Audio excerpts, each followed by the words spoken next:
That is hashtag SONA2020. My name is Cindy Mavi. Thanks so much for joining us. And of course, I'm not alone.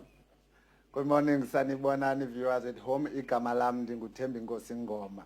Cindy, equally so, it is an honor for me to be part of this important live broadcast of the 2020 State of the Nation Address, one of the most important days on our political calendar, which brings the three arms of state together under one roof. And it's very important as well because part of Parliament, not only is it about making laws, but it's also oversight and ensuring that they encourage public participation so that we know what the governance or imperative of government is in dealing with societal issues. As we mentioned, we also have our colleague Valerie Dambuza, who is at the Media Square outside the National Assembly. And good morning to you, Valerie. The mood right now outside at the National Assembly. Good morning Cindy, good morning Thembi, and good morning to you all South Africans and our viewers today. And it is an important day in the calendar event of Parliament.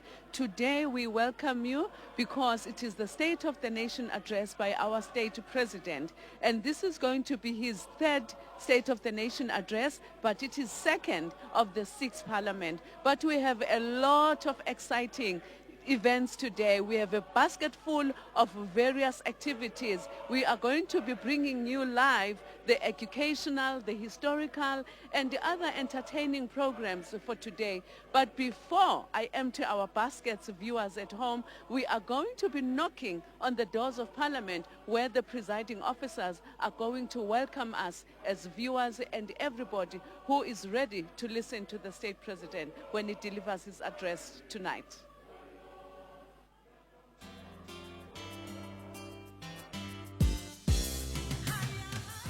Dumelang bagaetsho, ke nna Thandi Modise, the Speaker of the National Assembly. Hello, I'm Amos Nkosiyake Masondo, the Chairperson of the National Council of Provinces. It is that time again when we invite you, South Africa, to join us when the State President will be delivering the State of the Nation address at 7 p.m. on the 13th of February. The State of the Nation address is a platform that allows the President to raise challenges and to begin to offer solutions and various interventions meant to address issues of service delivery and the improvement of the quality of life of our people. This year's State of the Nation address coincides with the release of Nelson Mandela 30 years ago from Victor Pasteur after 26 years of incarceration. Parliament will continue to walk in the footsteps of Nelson Mandela. We will also continue to commit to the promises we made to our people. We invite you to follow us on all our platforms. Get involved. This is your Parliament. Parliament, following up on our commitments to the people, making your future work better. Thank you, Valerie. This year marks the 30th anniversary of the release of our first democratically elected president, Tata Nelson Mandela. You will remember it was on this day during the State of the Nation address in the opening session of the opening second session of the 9th Parliament, where former President F.W. de Klerk used that as an opportunity to make an announcement of the release of Nelson Mandela and other anti-apartheid political stalwarts.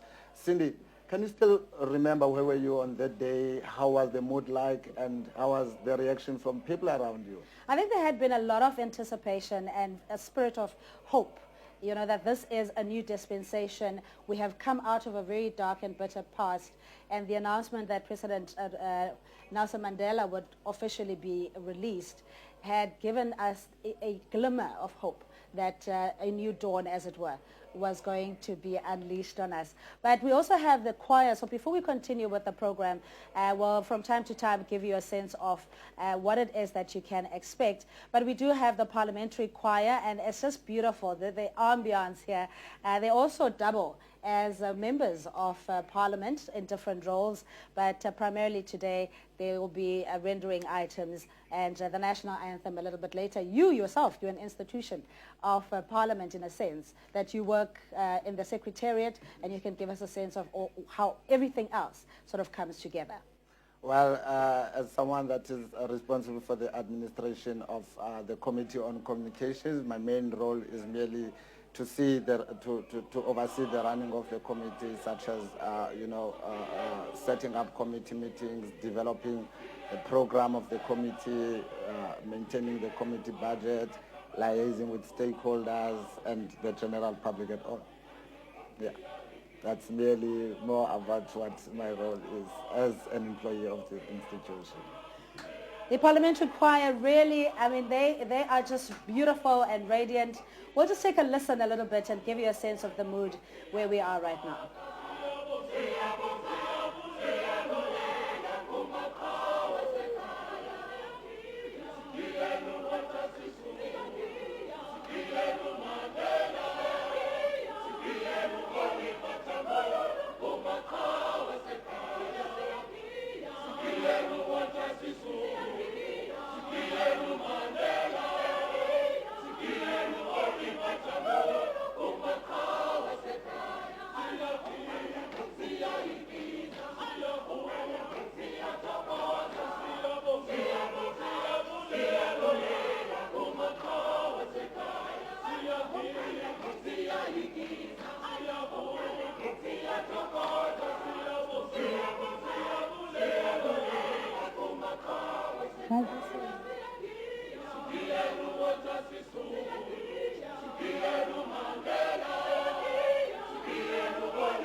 Parliament today, as we anticipate the delivery of the State of the Nation address. You've experienced this, I mean, firsthand, and it's a little bit different when you view this, be it on social media or on television, but being intricately involved on the planning, it starts essentially a year prior, the logistical nightmare, I can just imagine, and the detail that you have to pay attention to. But coming back to the announcement of Utatu Nelson Mandela's release, where were you on that day?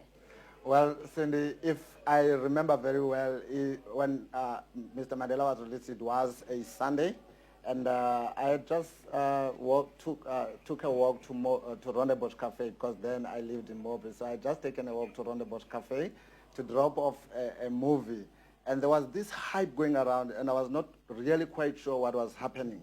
And it was until someone whispered that Nelson Mandela was actually inside one of the stores to buy a pair of shoes as he was preparing to go and address like the people in the Grand Parade. Yeah. And immediately thereafter, I then joined in, and everyone was excited, and then we made our way to the Grand Parade, which was packed to capacity. Although I was still quite young, but it was quite fun just to be around there, just to see this Mandela that everyone has been talking about, whom we've never really seen before. And we're so excited. The gentleman, we've seen slightly pictures of him, as such pictures were banned by the apartheid government. But when he came out, it was like, wow, this is the Mandela that everyone been waiting for. And I'm actually standing here and about to listen to his first address after his release. And yeah, and I mean, and we speak anecdotally so, but very with nostalgia, because as I said, is that this had really been the tipping point of where South Africa could go, the prosperity that awaited us in defining a new nation and coming up with a constitution. Of course, that had also followed up with various other events, the government of national unity, and then forming the 1994 first parliament and the cabinet as well. Oh yes, and we did take also to the streets just to hear what other people had to say about that watershed day.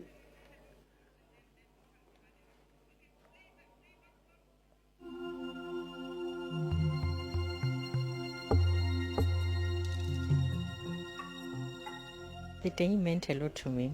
First, all I can remember is that the 11th of February 1990 was on a Sunday, and after we had on the news the previous day that Mr. Mandela was going to be released the next day, we were all glued on TVs from morning, and I was in East London, and we all gathered as friends at a certain point. And that day brought a lot of emotions to some of us, because there is so much that happened before that day. And as we all know from history as to what things were before 1990. FW de Klerk had announced that it would be released. So the feeling that week was very euphoric. We had high expectations, we were jubilant. We were waiting for the day when we will see him walk out. And TVs were very few at the time, so we made sure that we gathered in front of the TV to watch the man on the day. I was part of that euphoria, and we counted on the day towards the actual time, and we had hardly seen him. We had seen very few photos. We're not even sure when they were taken, so we all wanted to see him. Well, I must say it followed the dramatic announcement right here in Parliament the previous week by then President F.W. de Klerk that there'd be a change dramatically from the 46 years past of National Party rule, and that would be a step, would be the release of Dr. Mandela, former president. And so I remember watching that on television. I remember being at home, and it was very significant because it was very emotional. The outpouring of emotions around the release of Mr. Mandela, the Honorable Winnie Mandela, who I've grown to love in her time here. She always would give me a big hug here in Parliament, and we were very sorry when both of them passed away. So it was very significant because it heralded a new South Africa, a new dawn of hope after many, many years of people living in despair. That day, at the time, I had some level of consciousness of what was happening around because of my surroundings. But later on, the day did have significant impact, and we learned to understand actually what it actually meant, looking retrospectively, yeah.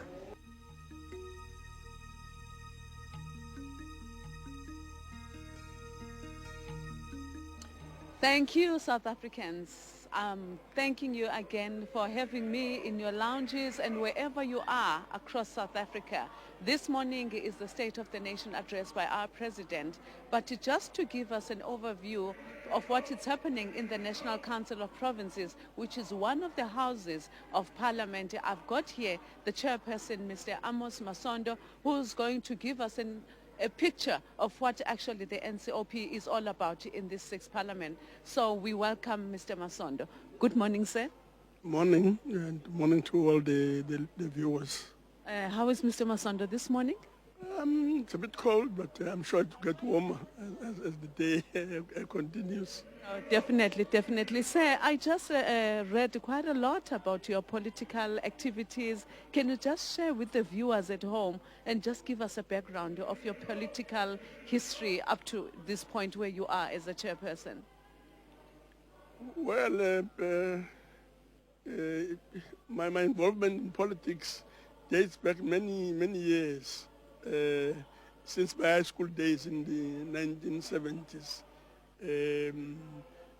Of course, along the way, one got detained and imprisoned.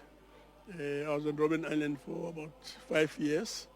Came out there and got involved in a whole range of activities, ranging from the General and Allied Workers Union, popularly known then as GAU. I was then involved in the United Democratic Front, in the Soweto Civic Association. When the state of emergency was declared, in 1985. One was detained then, released for a month at the end of that state of emergency, arrested again, and I came out of detention at the end of the 1980s. From then, of course, I also, apart from being involved in the ANC, I've also been involved in government. I was the first MEC of Health in Gauteng, became the mayor of Johannesburg in the year 2001, and continued for 2 terms, and that was from 2001 to 2006, 2006 to 2011. Thank you so much. That is quite an insightful information around your life. Now back to the National Council of Provinces. You have just started as the chairperson for the 6th Parliament. Can you just tell us what are the intentions of the NCOP as we move into this 6th Parliament? I find being the chairperson of the National Council of Provinces very exciting. In the main, because apart from making laws, the NCOP is also focusing particularly on provincial interests, that matter relating to provinces as well as particularly local government. And this means really that the NCOP is grappling with day-to-day issues that are affecting people on the ground.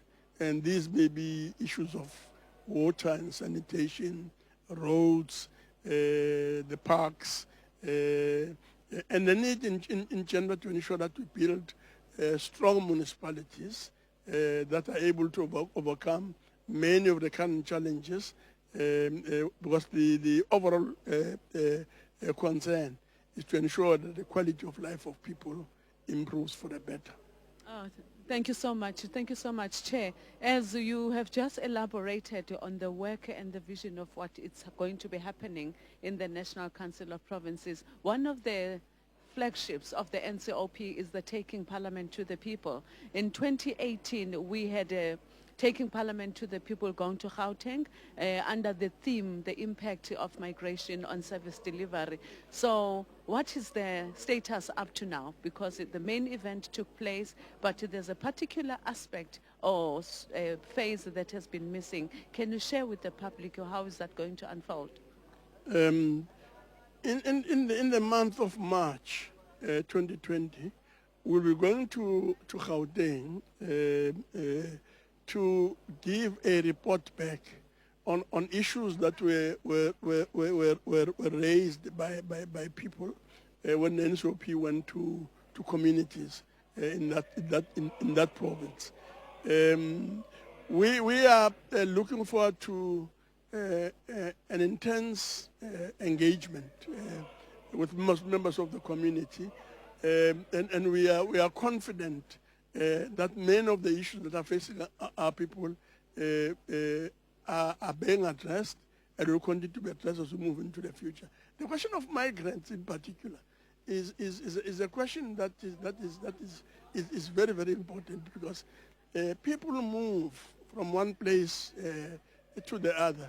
So there's no important city that you can think about as we speak that does not have people who come from elsewhere. New York is itself a city of migrants. So there are migrants in London, in Paris, in Lagos, in Johannesburg, Cape Town, Durban, and so on. So the question of migrants is a question that's going to be with us for some time. It's a question that we must not mistakenly think it's only associated with South Africa or one particular place in this country. It is a global question. It's a matter that is being debated in the United Nations organizations and similar multilateral forums. So one of the issues clearly that's going to arise in relation to Gauteng as we visit as the institution, the NCOP, is this particular matter. Of course, there are other questions and issues as well. Thank you, Chairperson. Being the State of the Nation address today, 2020, what are your expectations from the President's speech today? I'm looking forward to listening to the speech. I'm sure as do millions of South Africans.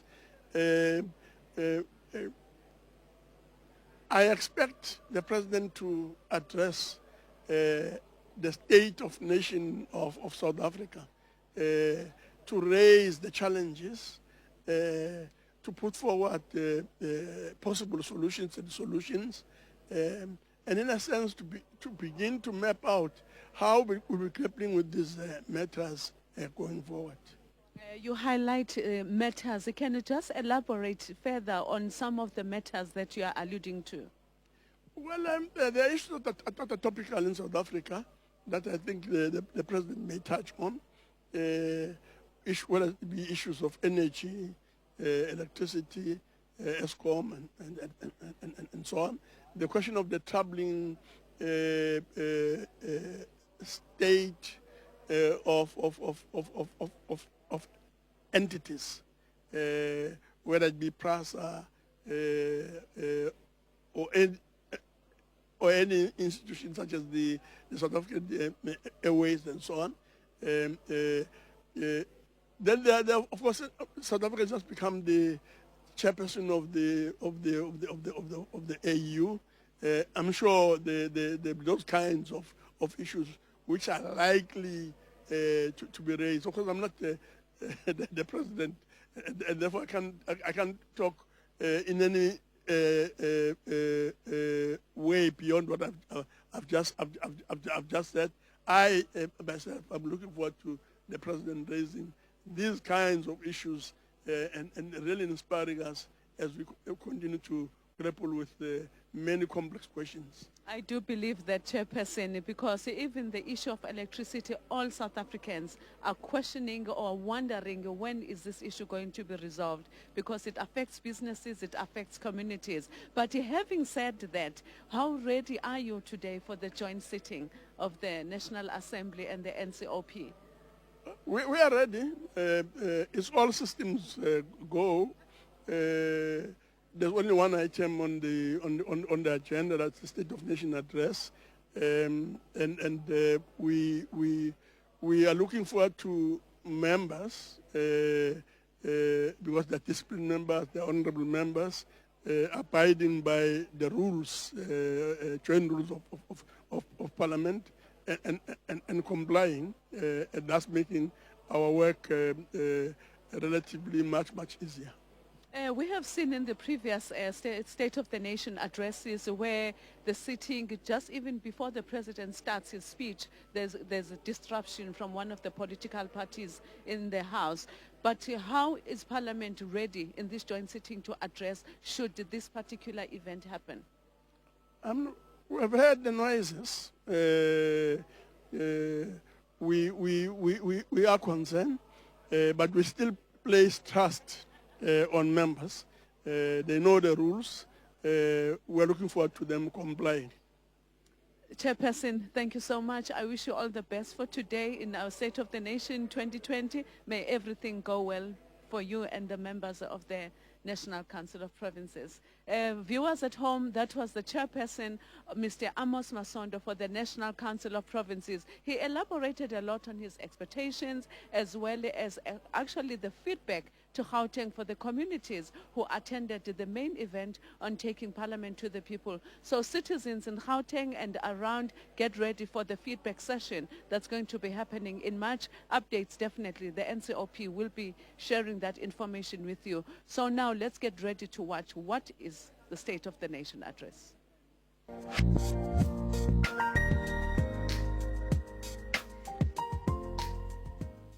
Parliament consists of two houses, namely the National Assembly and the National Council of Provinces. The role of the National Council of Provinces. The NCOP is constitutionally mandated to ensure that provincial interests are taken into account in the national sphere of government. This is done through participation in the national legislative process and by providing a national forum for consideration of issues affecting provinces.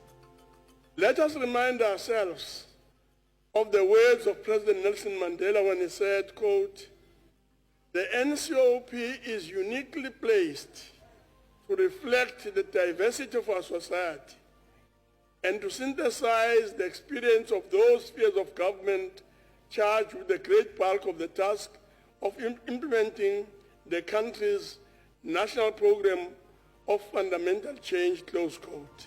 The NCOP also plays a unique role in the promotion of the principles of cooperative government and intergovernmental relations. It ensures that the three spheres of government work together in performing their unique functions in terms of the Constitution, and that in doing so, they do not encroach in each other's areas of competence. We believe that this is a very important house, the NCOP.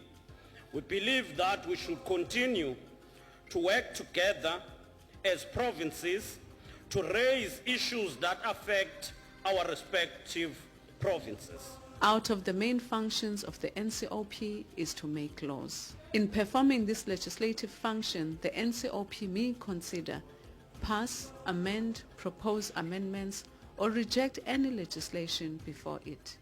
Members of the NCOP, in the context of the dedicated and committed collectives and a galaxy of leaders, we pledge to serve all our people. We'll do so irrespective of class, color, gender, religion, environmental, or any other form of discrimination. Parliament, following up on our commitments to the people, making your future work better. That was the role of the National Council of Provinces. You are still watching Parliament TV on DSTV channel 408. This practice of the President delivering a State of the Nation address goes back to the pre-democratic era, and it is practiced in many different countries. In Botswana, the SONA is called the President's Speech. In India, it is called the President's Address, and in the New South Wales and Australia, it is called the Governor's Speech. So we will now be taking you to a link where they will explain exactly what is SONA, the State of the Nation Address, in our shows.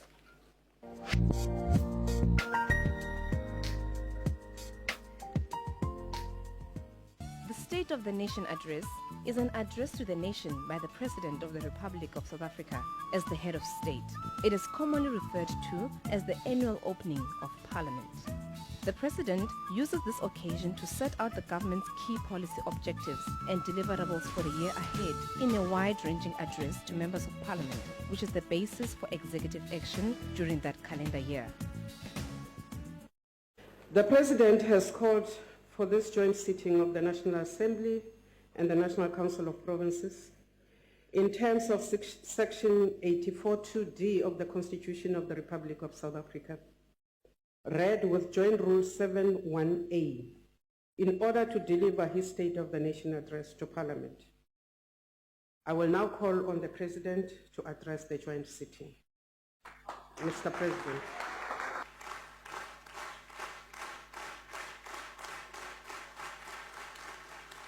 It is one of the rare occasions where the three arms of state, the executive, government, the legislature, parliament, and the judiciary, the courts, gather in one place. The executive is represented by the deputy president and cabinet. The judiciary is represented by the chief justice and judge presidents. The legislature is represented by the presiding officers and members of parliament. Since 1994, the tone of the State of the Nation address has been inclusive, joyful, and informal. The opening of Parliament became an opportunity to showcase the country's cultural diversity.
Just a reminder, we're also on all digital platforms. The hashtag is hashtag SONA2020, and we're joined in studio now by the Speaker of the National Assembly, Methandi Modise.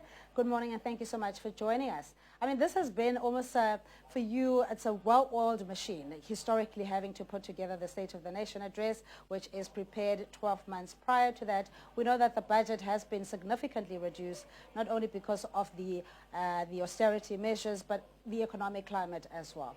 Yes, the budget has been reduced. We intend to continue reducing it. Parliament brings together different communities and interest groups within the country, and therefore whatever they are going through must be reflected in our behavior. And this is what we're likely to anticipate as well, that will be the overarching message from President Cyril Ramaphosa later this evening, to say that while we are infusing a sense of hope, the reality is that we still are faced with the triple challenges of unemployment, inequality, and also poverty. Yes, I hope that he will also go further. He will also give hope to South Africans. He will tell us what plans the government has to ensure that we infuse some energy into the growth of the economy. He must also share with us what plans he intends to accelerate the employment of young people. He will also have to talk to South Africans about the continued abuse and killing of young women and children. He must be that hope that we hope South Africans will be glued to their TV sets today to listen to. He must give us hope, because when things are hard, government must then become that catalyst that grows, that comes out with plans to grow the economy. He must therefore be the voice of reason when we are in doubt, and we hope that the President will not fail us, that he will address the issues of South African communities. Looking at this year's theme, following up on commitments for a better future, and I paraphrase, one would also argue that maybe there's a contradiction in terms, because the State of the Nation address, as it's supposed to map out the plans of the year, the official opening of the parliamentary year, you also reflect on what had been said before. We see a hemorrhaging of jobs, where the President had said because of the investment campaigns and that they had been pursuing, there should be more job generation, and yet we don't see that. Yes, because South Africa doesn't operate in a world of its own. You've got two world powers who are involved in a world trade, the US and China. You have all the developing countries badly affected by this war. So sometimes we must put matters where they are at. That none of the developing countries, except one or two in the Eastern Horn of Africa, have shown any significant growth. You've got growth, regression, growth, regression. So South Africa is just there. We must remember that we opted, when we negotiated, to be in a mixed economy. Effectively, the market forces are at rage here. Now, the theme is following up on our commitment. Did South Africa and the majority party commit to commitments towards South Africans? Yes, they did. He must follow up on those commitments. He must make those commitments come through, despite the different raging economic forces. He must ensure that at least women, children, old people have something on the table and they feel safe in South Africa. He must make sure that the individual rights continue to be protected. We are committed to that. We are committed to making sure that education improves, that health is improved, and therefore those commitments, the President must tell us that there are plans to enhance their commitments. I just want to nitpick maybe on one item, particularly on women empowerment. We'll get into the issue of the state-owned enterprises, because we know that that had been a cornerstone of how the previous regime had been established. It doesn't seem that the SOEs are necessarily serving the black agenda, that for the need of a inclusive economy, as it were. The state-owned enterprises, you will remember when President Zuma took over as president, the first term, that he instituted a commission to look into the state-owned enterprises. Recommendations were made then. I think that government should have followed up on those recommendations, because those recommendations looked and evaluated and suggested that certain SOEs should be done away with, that some can be matched. Now, a reliance or an over-reliance on state-owned enterprises does not necessarily mean that your economy will perform better. In fact, there tends to be untidiness when government also runs business. So we need, as South Africa, to be realistic and to come back to say, this is what we committed to 20, 30 years ago. Is it still realistic? What do we need to do? How do you push the individual South Africa to grow? How do you ensure that every family survives and prospers? Because we are also committed to a prosperous South Africa. But the truth of the matter is that in any world economy that is not growing sufficiently, you do have problems. For instance, you just had the coronavirus. South Africa is in a business relationship with China. We are affected by the danger that coronavirus has done onto the economy of China. We are not excluded from any forces that we interact with. We are going to be badly affected by Brexit. So South Africa is where it interacts with other partners throughout the world, and we need to be aware that on our own, we might not make it. But Madam Speaker, if we're speaking to South Africans who in the main, the black majority are marginalized, disenfranchised, and in the same vein we speak about an inclusive economy, we talk about equal opportunities, we talk about the achievements, the strides that have been made in the democratic states that we have. The living experience, though, is that there is still hardship. Yes, we have a constitution that many may laud, but some would say that it doesn't necessarily mean a better quality of life for the majority. I would differ a little bit. Have we extended health care to all communities? Have we not started off where we needed to start off in 1994 by ensuring that there are clinics all over the show? Have we not covered all children to be in school by a certain age? Have we not provided the minimum that we should have provided to give food, to give free school fees, to ensure that in certain communities you even go to uniforms? So when you talk about there has not been any improvement, it is like we're denying the little we have done. Have we not given better shelter to South Africans? Not adequate, but far better than when we were still in apartheid. Have we not created better race relations, decreased the levels of hatred amongst the racial groups? Yes, we still have extremists, and yes, we must deal with those things. So I would say that South Africa, with all the challenges that we have, is a better place to live in today. But what we need to continue doing is to continue improving. What we have not done well is to follow up and to make sure that where we default, whether we are in government or out there in the private sector, where we transgress against the people of South Africa, in whatever cap we do, that there are results, that we follow up on that. Do you think that the debate still needs to be ventilated around whether reparations should be an agenda point? And by reparations, I also refer to the fact that South Africa had been a bankrupt state, if you like, with the advent of democracy, and we know that the public protector, part of the investigations, had been around the return of the money of the bailout of Bancorp. Do you think that particular debate has a place in democratic South Africa? Democratic South Africa is free to discuss any topic under the sun.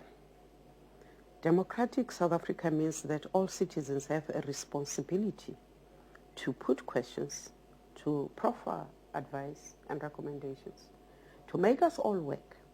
So a democratic South Africa cannot say to me today, this topic you can't touch. That topic is reserved for so and so. No. That is what freedom of speech is all about that we fought for. But democratic South Africa must also acknowledge that we have adopted a certain way of dealing with our problems. It can't be that because I feel a pinch in my shoe today, I decide to do this to relieve this. Because democracy also means I respect your right as much as I respect mine. So there is a balance that our constitution says we must create. The individual, the group, the community, the nation. So, and we must also not forget that we were a pariah state under apartheid. You do not also want to do things in such a way that you go back to that status. But you balance the needs of your people. You put them first. You do everything you can to make sure that your people go. So reparations, yes, I agree with reparations. And I want to go back to the metaphor where you're saying if a shoe pinches doesn't mean that it's not allowed necessarily to be discussed. It means that we need to find ways around it until we have a common ground. The Chapter 9 institution of the public protector now having almost being threatened, if you like, in the sense that any public protector, depending on the outcome of that process, could potentially then be recalled, for a lack of a better word. That's absolutely not true. All right, so explain to us what the process is. That's absolutely not true. Any person who gets employed in any means has the right, by the same means, to be removed. The public protector, remember, comes into being by virtue of the Constitution. That Constitution gives Parliament certain rights. The advert for the public protector is made public via a parliamentary process. Any complaint about any person, the president or not, will then carry the same route. The president, for instance, comes into being, gets the power through the parliament elected. Parliament has that power to remove a president. Parliament, in this case, being the National Assembly. So the public protector is created by the aspirations of the Constitution, reports through Parliament via a portfolio committee. We have, over the years since the Kada Asma report, been looking at ways of ensuring that the Chapter 9 institutions, all of them, who report to Parliament, they're not so independent that they are above the law. The public protector gets into establishment via the Constitution, via Parliament. So when a motion in the House was called for, we said we did not deal with this motion because throughout the period we have had, we had never anticipated anybody not finishing their term. So we did not have a process. It is within the right of Parliament to establish that process. And that process has then been established in terms of the rules of the National Assembly. So it can't be said publicly that it means every public protector will be removed. It cannot also be said that this public protector who is sitting now is going to be removed. What we have done is begun a process which we have multi-party, openly, gone through the programming committee of the ANC, of the National Assembly, sent that to a subcommittee empowered by Parliament to do what it did, made the recommendations, took the recommendations to the House, all parties present. So it is not what it is being made to say, because if you go that way, you are actually saying Parliament is subservient to its own creations, and that cannot be correct. The subjugation of Parliament to the executive, to the legislature, and now to the Chapter 9 institutions is absolutely, it must be rejected. Parliament must be allowed its space. The public protector can make recommendations, but the public protector, and the reason Parliament went to court because I think I must get into that, is not to say to the public protector, you have no right. It is for us to say, look, you are overstepping your mark. You cannot interpret the rules of the National Assembly in that way, because where they say must, the Speaker has no option. It is a must in terms of the rules. So who do I obey? The House or somebody outside who reports to the same House? No.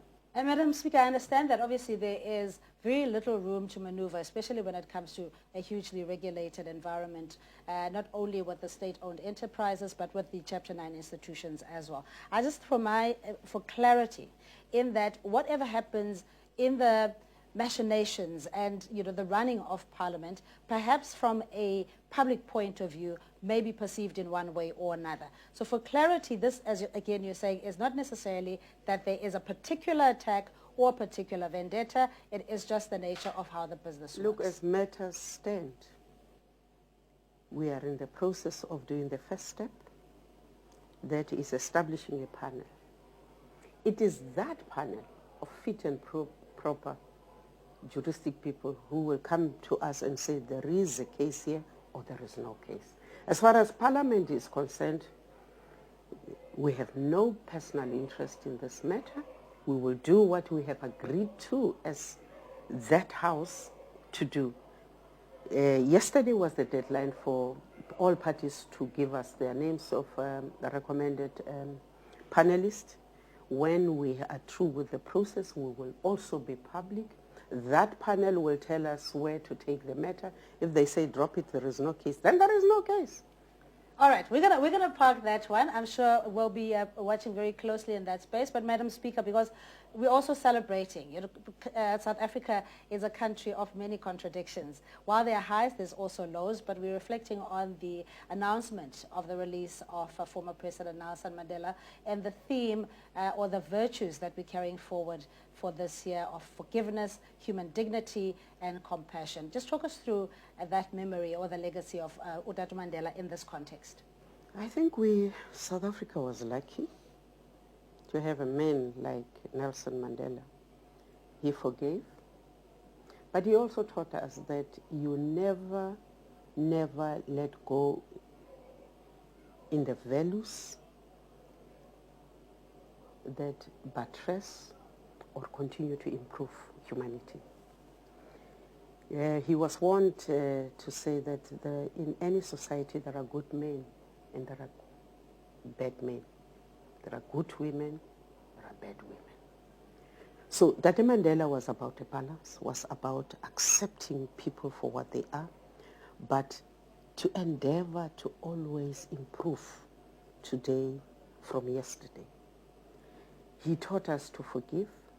He would say to us, those who volunteered to fight, that you volunteered. You took the decision on behalf of the people. So for Mandela, the people of South Africa were everything. He would say to us, forget your hatred, your personal hatred. Hate the system for what it did and for what it potentially can do to society. So we're very proud that some of us got to know the man, to walk next to him, to be leaders in his executive, to be nurtured by him, to be chastised by him. And because Mandela was not an angel, if you were wrong, he told you. If you did right, he told you. So he's taught us to be leaders who are fearless, who can confront issues, but he also believed that every human being must be given this chance to do that which they are meant to do. We're going to leave it there. Thank you indeed for joining us here on Parliament TV on DSTV channel 408. It's really been a privilege and also an education. The message that resonates is that it is, the onus is on all of us to reflect and to introspect as to how you can change the environment that you're in despite the adversities that we've experienced. We also have my colleague Valerie, who is out at the National Assembly and Media Square, and she'll be interacting with the guests around the National Assembly. But for now, though, let's take a look at this.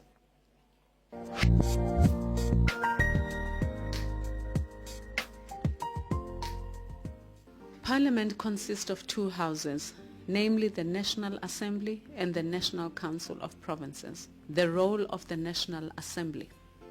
The National Assembly has a constitutional mandate to make laws. One of the main functions of the National Assembly is to make the laws by which our country is governed. It does this by referring bills to committees for processing and debating those bills. The House can approve, reject, or refer bills back to committees for further discussion.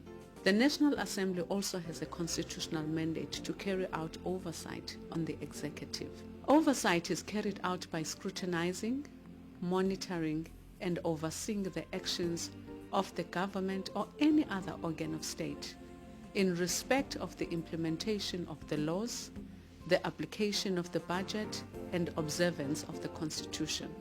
Furthermore, the National Assembly keeps the executive accountable by approving budgets, through asking parliamentary questions, having parliamentary debates about the important issues, and by proposing and voting on motions relating to the work of government. I also understand the responsibilities of public representatives.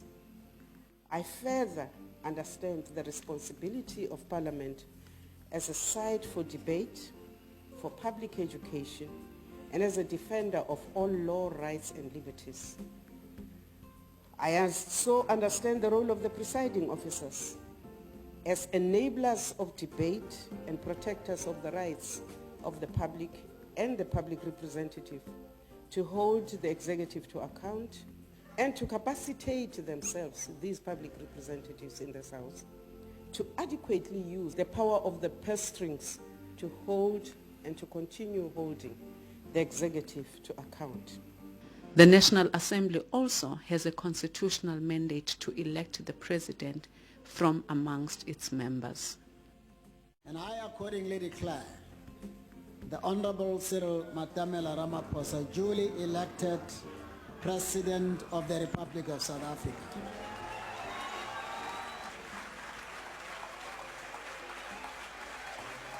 Parliament, following up on our commitments to the people, making your future work better. No, I'm saying even Welcome back, fellow South Africans. Indeed, this is the day and the month of which our former president, Mr. Nelson Mandela, was released on the 11th of February, 1990. But one of the most significant things that South Africans and the world at large remembers are his codes. So he has made various codes that speak to unifying and bringing peace and forgiveness to all people of South Africa. And it even extended and snowballed to all areas and corners of the world. So we are going to be checking some of the codes that he actually gave to us as people of the world. On this particular code, he spoke about his long walk to freedom, as we are aware that he will spend 27 years in prison, and that on its own allowed him to be away from his family for quite some years, only to be released in 1990. So as we walk up, we see a man of wisdom in deep thinking about what should be happening around the country. And one of the most important codes as well is that he is saying he was left unbroken, he was left unbowed, but he continued to work for the struggle of all people of South Africa. So as we are walking up, we are taking you now to the picture of his release. After his release from prison, this is where he delivered his first speech after being a free man from Robben Island. This was at the City Hall in Cape Town, and most people remember that day with fond memories. And one of the quotes as well, he said, it is very important for us as citizens of South Africa that we remain with no hatred in our hearts. We remain a peaceful and a unifying nation. So that means that the role of peace and unity is the responsibility of all of us as South Africans. So as we as South Africans and leaders of our country, what is the role of continuing this legacy of unifying a nation and continuing with peace? And the one of the last of the codes that he gave us on this one today is that at the age of 72, he highlights that he felt so new as a person because he had to relive his life. Viewers at home, this is how the former late president gave us things to hold on to. All the memories of his life in prison, they left him with a new experience of creating peace, creating love and forgiveness in order to build the nation of South Africa. Having done that, now I'm with the spokesperson of Parliament, Mr. Moloto Motapo. He's quite tall. I don't know how I'm going to see his eyes standing where I am. But Mr. Moloto, welcome to this interview. Thank you very much, Valerie, and good morning to you and to the viewers. How are you feeling this morning? We are good. I think we are upbeat. Everybody is excited. As you can see, there is optimism that today will go very well. There's been a lot of preparations ahead of this event.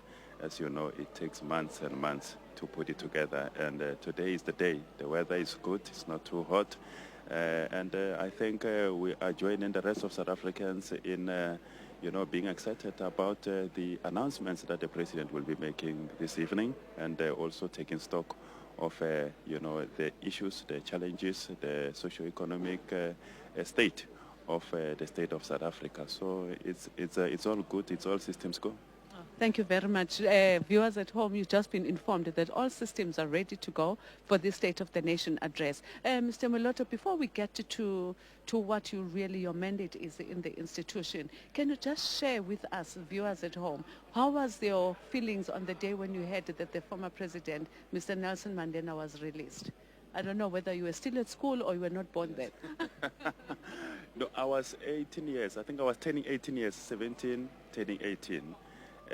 Yes, and I remember, of course, I was still in at school, high school, and it was quite a very great day. I think there was so much anxiety because very few people, I think there was no one who knew how Utata looked like. So we were all, looking forward to really see the first pictures and the first images of him after 27 years in prison. Of course, in the village that time there were no televisions. I think you'll be finding that there's only one household that has got television, for instance, where there is a teacher or a nurse.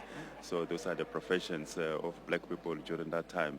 I remember that the village was very pregnant with expectation. There was so much anxiety, there was so much fear, there was a lot of excitement, just a contradiction of all manner of emotions during that day. And, I remember, I had a wooden ruler, and I engraved the letters of the date of the release on that ruler. I don't know where that ruler is, but it was my way of recording that historical day. That's wonderful. That's wonderful. There are so many undocumented stories about this particular day. But now back to your mandate in Parliament. We know that with the media has a responsibility of sharing information, informing South Africans, and also understanding the work of Parliament. According to Section 16 of the Constitution, it says that the press has the freedom of giving information and also to have access into the work of Parliament. So are they enjoying that right of Section 16? No, of course. The media plays a very important role, especially in the business of Parliament, ensuring that because we are a transparent and open democratic Parliament, we hold our sittings openly and transparently. We encourage public participation into the business of Parliament. No decision of Parliament can be taken without the voice of the people.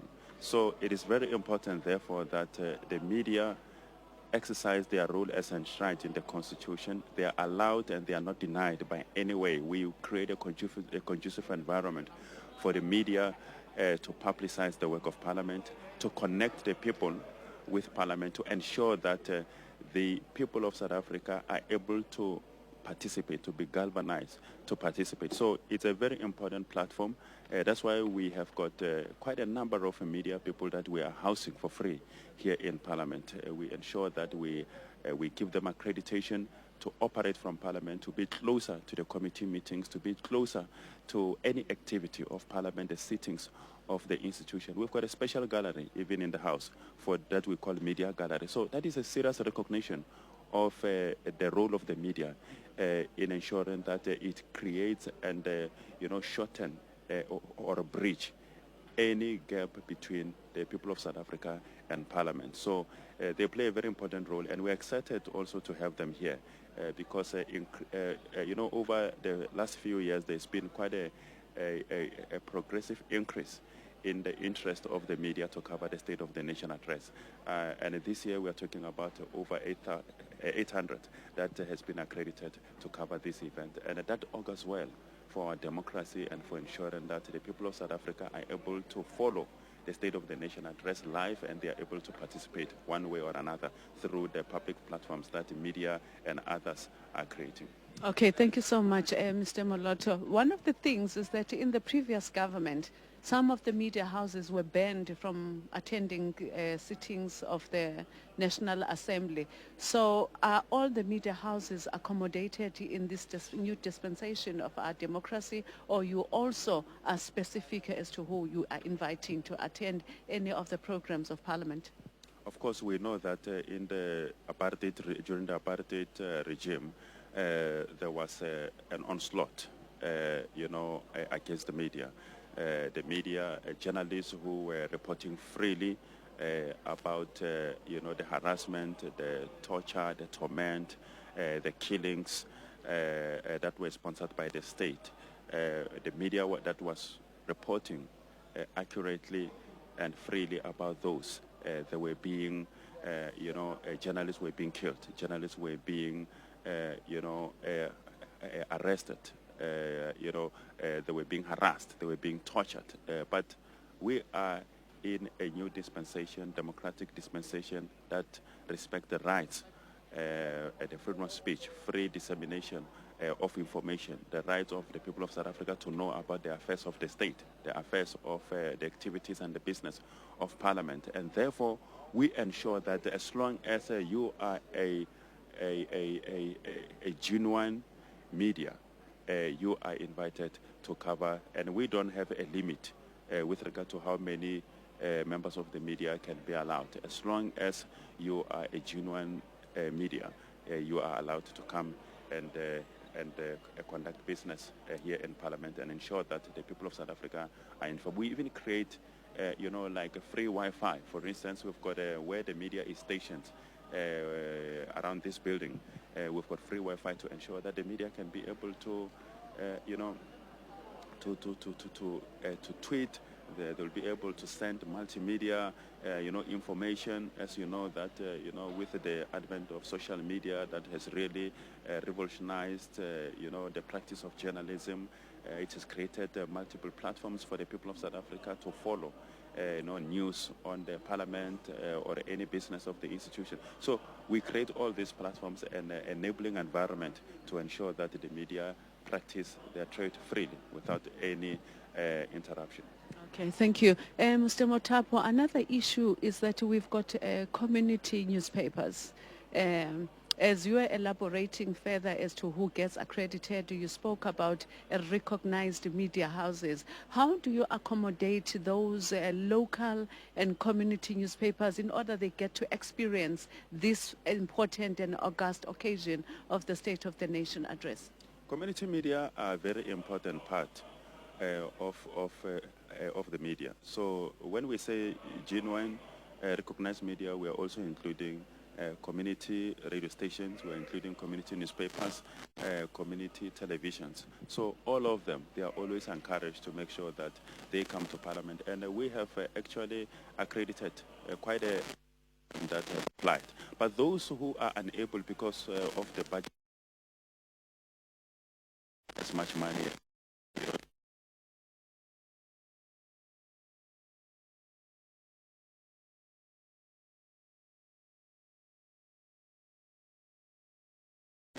ensure that they keep their listeners, their viewers, their readers abreast of developments in Parliament, because we need to reach as widely as possible, even the most remote areas of our country, in the villages, in the township, with the message of Parliament, and to make sure that Parliament, being in Cape Town, which is far from the rest of the provinces, it is still accessible through various platforms of the media.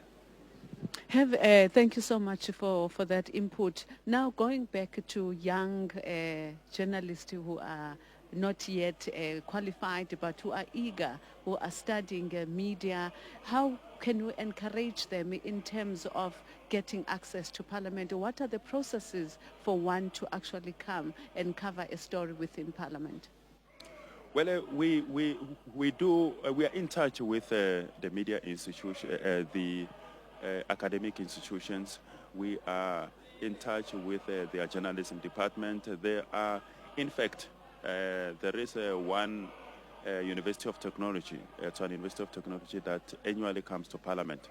You know, the journalism department come to Parliament to learn about the institution, to learn about the journalism and the intricacies of covering the business of Parliament. And they meet with a wide range of stakeholders within the institution. They meet with communicators of political parties. They meet with the Parliamentary Press Gallery. They meet with communicators within the Parliament so that they understand, by the time they graduate, they've got an idea of what is happening. But we also annually do take some of the interns from academic institutions that are offering journalism, media relations, public relations, etc. We rope them in the parliamentary communication services to ensure that we train them and we give them the necessary experience that they need to ensure that they are able to practice their craft once they have got those necessary experience that the mainstream media requires. Thank you, Mr. Motapo. But on a lighter note, did you ever consider playing basketball? I'm horrible. Yeah, I'm horrible for any sport. Viewers at home, we end our interview with Mr. Motapo on that light note, and we hope you have a wonderful day. Thank you, Mr. Motapo.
Thank you so much for staying with us here on DSTV channel 408. This is Parliament TV, the People's Channel. You're most welcome to engage with us on social media, and please use the hashtag SONA, I beg your pardon, SONA2020, and the handle is @Parliament of RSA. Joining us now is Deputy Chairperson of the National Council of Provinces, Sylvia Lucas, who will unpack her role in the plans going forward for this year. Thank you so much again for your time, and welcome to you. Let's just talk about the significance of the State of the Nation address and the provincial addresses as well, or the provinces' addresses. Thank you, Cindy. Good morning or good day. I think sometimes you find that people feel that State of the Nation address is a bit extravagant or over the top, and it's not necessary. But I know that people are mostly waiting in anticipation for the State of the Nation address because it's clearly setting the tone for the rest of the year in terms of service delivery, in terms of the expectations of people, what they can expect and what really was possibly expectations that was unrealistic. So that is why it's very important that we have this kind of event. I've read someone saying that we are wearing our matric ball dresses. We've long past that stage. We are now wearing our SONA dresses, and we are not here because we are dressing up. We are here because we are very serious about what we want our president to unpack in order for us to be able to follow the line of march, and also in order for us as Parliament to be able to do oversight and to make sure we keep the executive accountable with regards to the areas and the issues that the president outlines and the premiers outlines in the provinces, because as the National Council of Provinces, we also have a responsibility to make sure that provinces function and function properly. How much of the President's State of the Nation address is influenced largely by what the National Assembly and the NCOP would say, and how much of that is also out of his own personal evolution? I think the President needs to be making sure that there is continuity on issues that is raised. And currently there are quite a few issues that is outstanding on which Parliament and the Executive is quite in sync. Particularly if you look at issues like unemployment and you look at issues like gender-based violence and things that are contemporary issues that is just making highlights nowadays. And we would want the President to show that there is continuity in the issues that we are addressing: youth unemployment, local government, the areas of dysfunctionality, service delivery, but also the issues of gender-based violence, particularly because it's a very important part for us. And we, particularly as the NCOP, are also trying to play a niche role in ensuring that we review the Women's Charter, that we make sure we respond and we address issues of women. And we also want the President to be vigilant and being responsive to the issues that we've been raising. Yeah, and the Women's Charter, besides the gender-based violence, the femicide that we've seen, this misogyny, if one would say, in this country, how would it be able to turn around the interface or interaction between the communities and the level of protection that is afforded to victims or survivors? The details around the Charter, yeah. Well, you see, when you look into the Women's Charter, but also when you look in the Beijing Declaration and the Platform of Action, you will see that there are certain areas that are specifically focused to women and that are specifically being addressed. Areas like education, like technology. In the Women's Charter, I think there is a bit of a weakness in terms of the directly addressing the issue of land.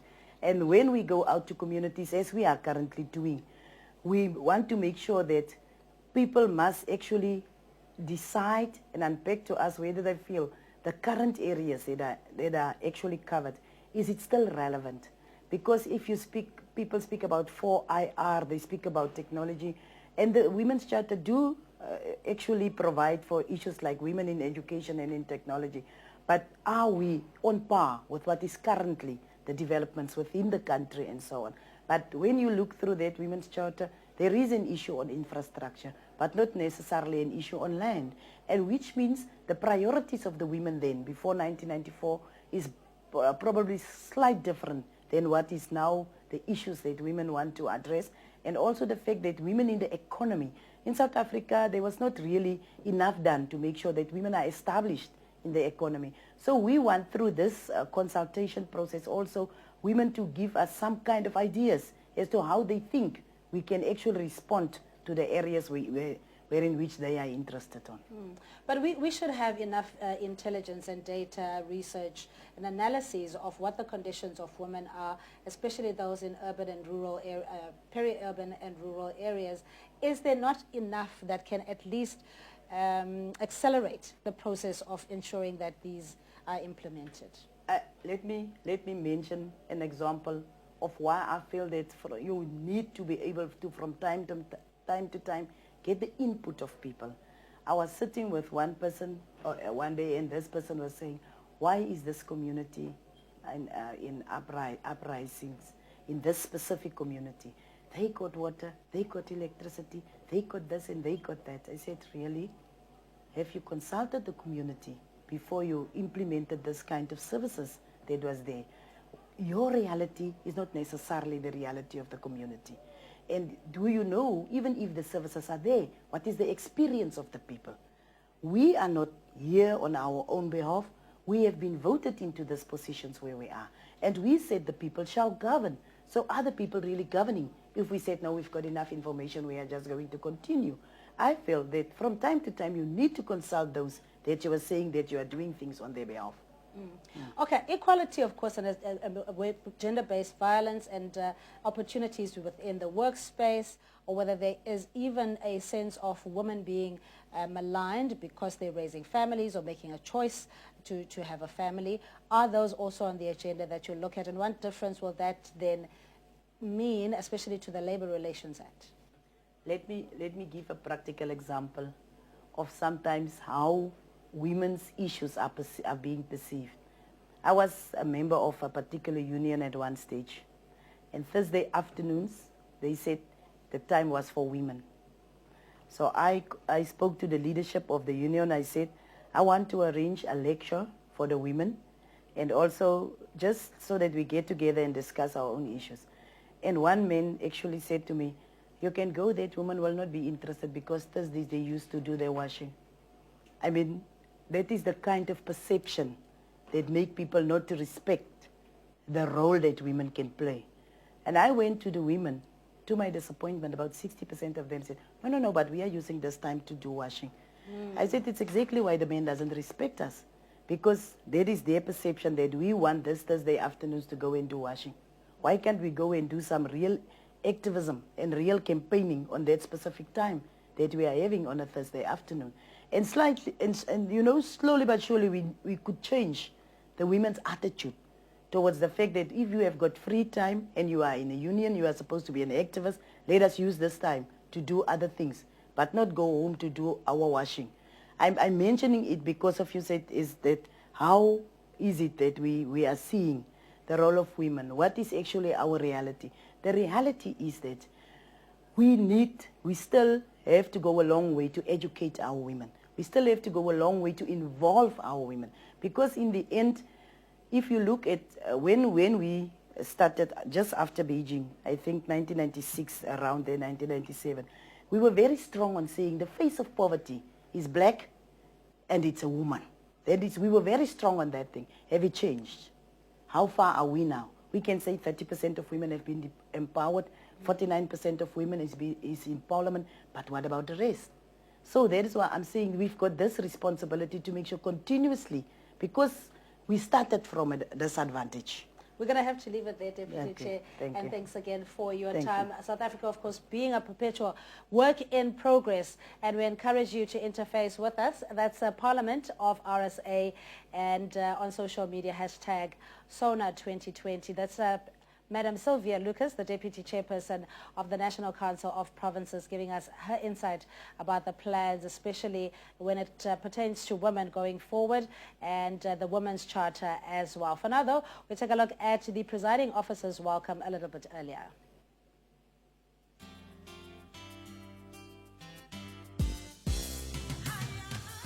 Dumelang bagaetsho, ke nna Thandi Modise, the Speaker of the National Assembly. Hello, I'm Amos Ngosiake Masondo, the chairperson of the National Council of Provinces. It is that time again when we invite you, South Africa, to join us when the State President will be delivering the State of the Nation address at 7 p.m. on the 13th of February. The State of the Nation address is a platform that allows the President to raise challenges and to begin to offer solutions and various interventions meant to address issues of service delivery and the improvement of the quality of life of our people. This year's State of the Nation address coincides with the release of Nelson Mandela 30 years ago from Victor Pasteur after 26 years of incarceration. Parliament will continue to walk in the footsteps of Nelson Mandela. We will also continue to commit to the promises we made to our people. We invite you to follow us on all our platforms. Get involved. This is your Parliament. Parliament, following up on our commitments to the people, making your future work better. Babukeli emakhaya asithi siyabonga kakhulu ngokuthi nihlanganele kanye nathi ukuthi silindele inkulumo kaMongameli azoyithula namhlanje ebusuku ngehora lesikhombisa. Ngimi ke manje no Deputy Speaker of the National Assembly ubaba uLichisa Tsinoli. Siyakwemukela baba in this interview. Unjani namhlanje? Hayi akubi ingathi ilanga leli lizoba mnandi. Ushiso yini lokho? Hayi ngikushisa ngoba phela amalungiselelo esesiwayenzile amalungiselelo aqine ngempela sizokwazi ukuthi masekuhlwile simuzwe umongameli esixoxela. Baba Tsinoli kule nyanga ziningi izinto esizicelebrateayo izinto esizijabulelayo. One of them ukukhishwa kwababa uMandela ejele ngo1990. Wawukuphi wena ngaleso sikhathi? Mangisela Monte kwaZulu Natal kwaku sasingayikholwa ukuqala ukuzwa ukuthi kuzoyenzeka lokho sasingakholwa nje ngoba sasicabanga ukuthi hayi baqalile badlala ngathi bafuna ukuthi silahle into zethu kodwa kuthe mase kubonakala engathi kuliqiniso sajabula ngempela ngoba kuyinto esasilwela ukuthi yenzeke nabo bazi ukuthi hayi ngoba babethanda ukwenza lokho baphoqwa isimo esasibafake kuzo manje kwakusuku elimnani kakhulu lolo ukuthi imizabalazo yaba nemiphumela emihle ngaleso sikhathi kulezi insuku Uma ngabe ubheka lelo suku when umongameli akhishwa nokuthi what he stood for unity and forgiveness and unity amongst all South Africans and amongst all political parties, how did that then influence the establishment of a democratic parliament? Well, okokuqala nje into ayifisa ukuthi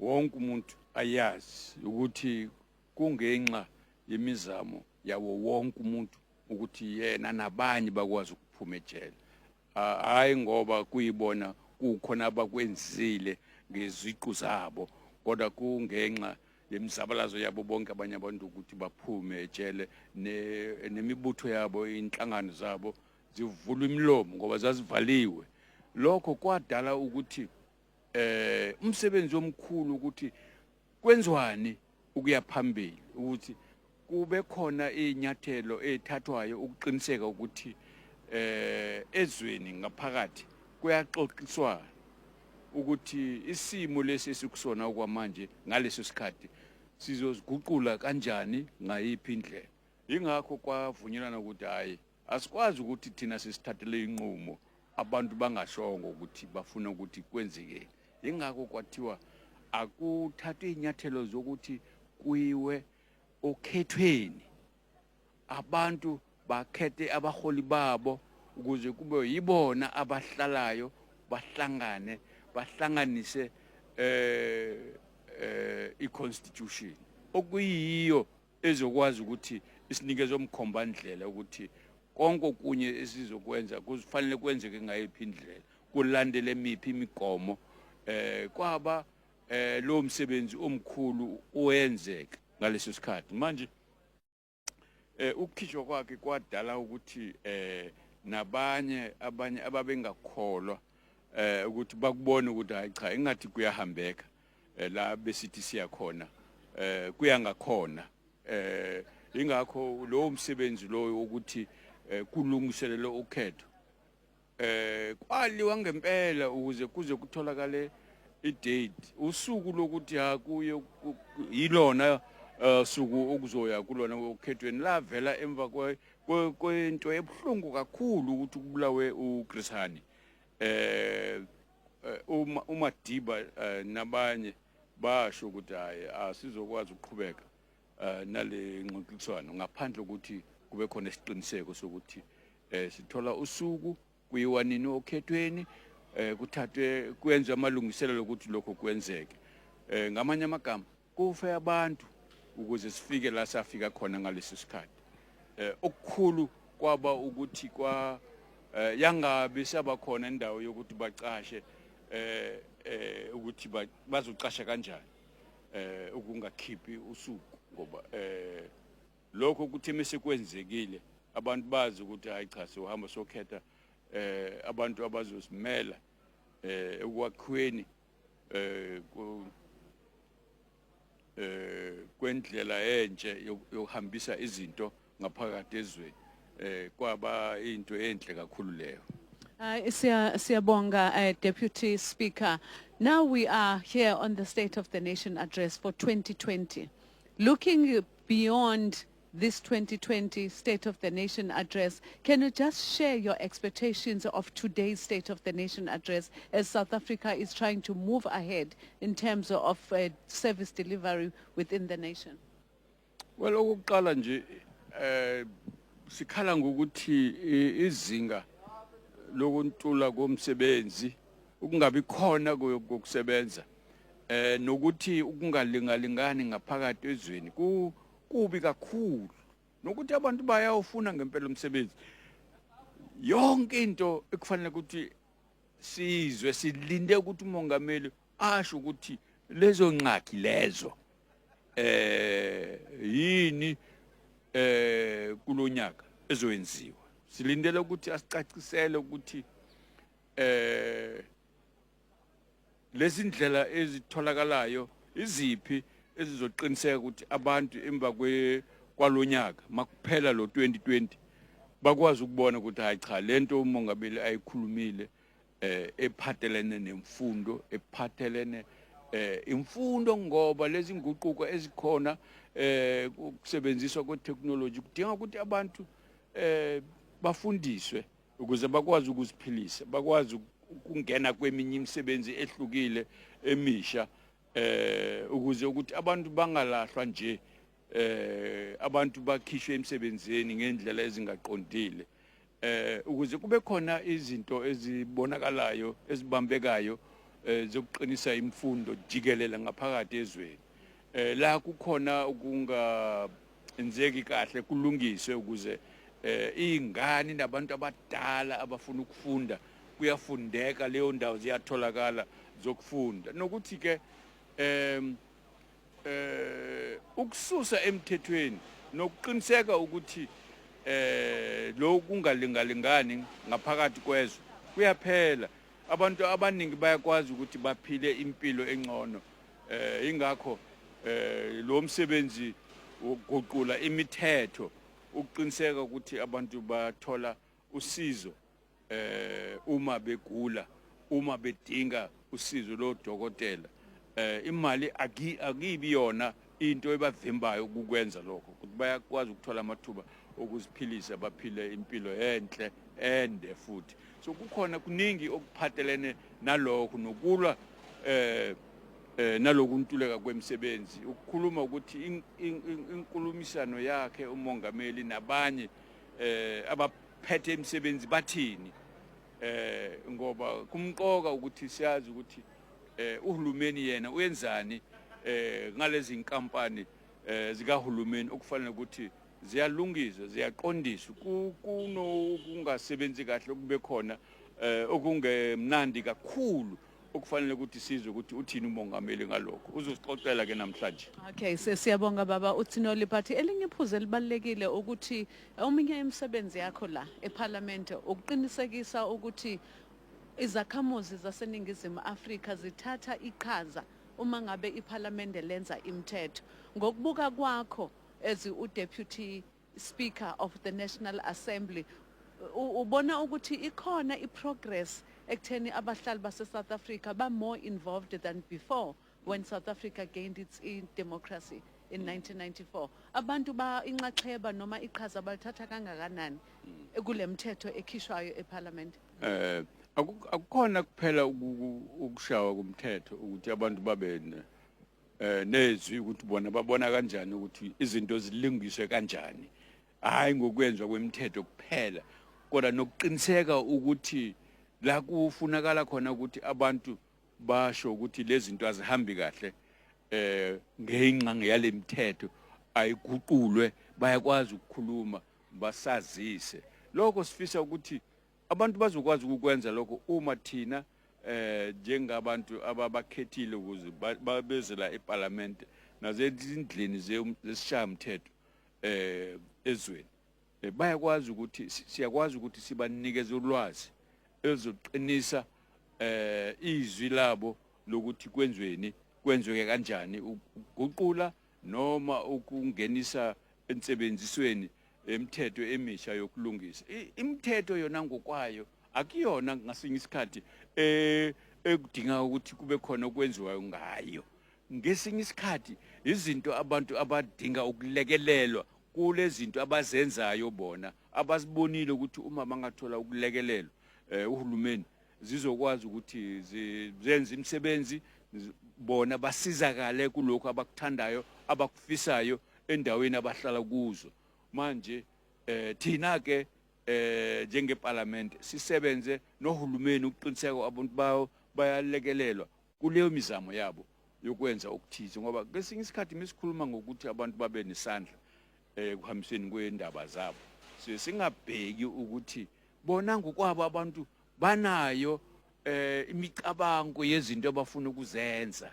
Yilokho ekufanele ukuthi thina njengeParliament nabantu abakuhulumeni ngaphakathi kwezwe sikwazi ukuzithola lezi zinto, sibalekelela abantu kubonakala ukuthi nabo bayicabangile lento abayenzayo, ngoba yibona abahlala kulezo zindawo, yibona abazaziyo ukuthi ikuphi okungenziwa okungaletha ukuguquka kwesimo nempilo yabo ibe enhle ngenxa yemizamo yabo bona ngokwabo. Yeah, sisithanda ukuthi sibalekelele kuloko.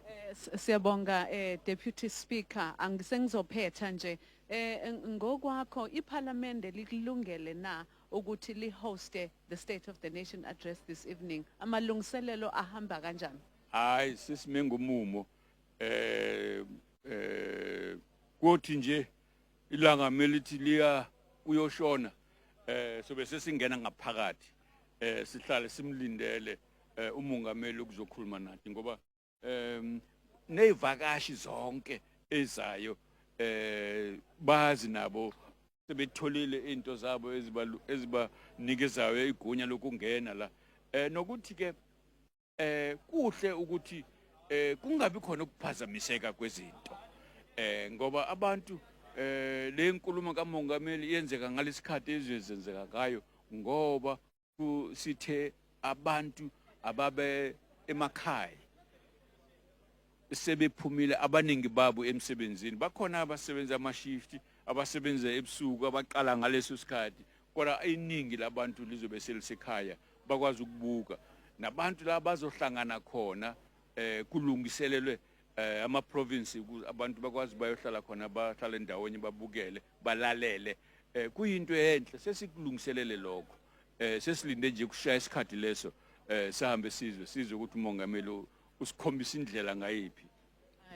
Deputy Speaker, umbuzo wami nje wokugcina, siyezwa ukuthi ngakho nokuphazamiseka before umongameli enze inkulumo yakhe amalungiselelo okuqinisekisa ukuthi leso sigweme asenzeki noma asimphazamisi umongameli phambi kokuthi akhulume nenze njani ngaleso simo esicatshangelwayo ukuthi singenzeka namhlanje ebusuku. Njengoba ngishilo ukuthi thina sesilungiselele konke samukela isicelo sikamongameli sokukhuluma nezwe lawo malungiselelo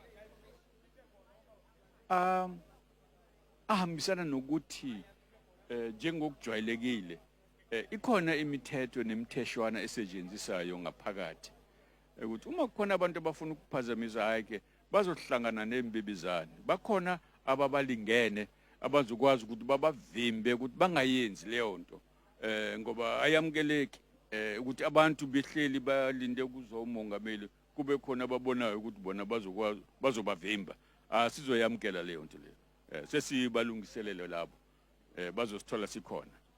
Thank you so much, Deputy Speaker. Thank you for your time, Mr. Tsinoli. Have a beautiful day today.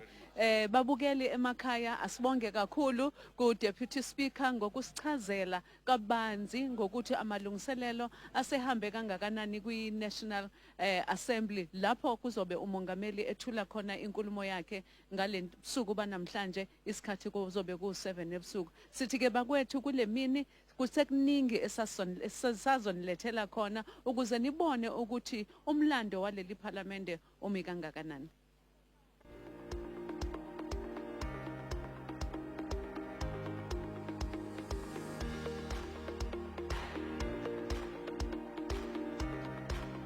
On Thursday, 13th of February 2020, President Cyril Ramaphosa will deliver the State of the Nation address at Parliament.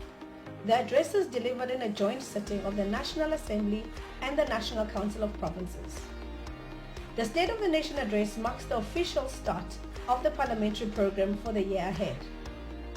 Watch live on Parliament TV and via live stream on YouTube channel.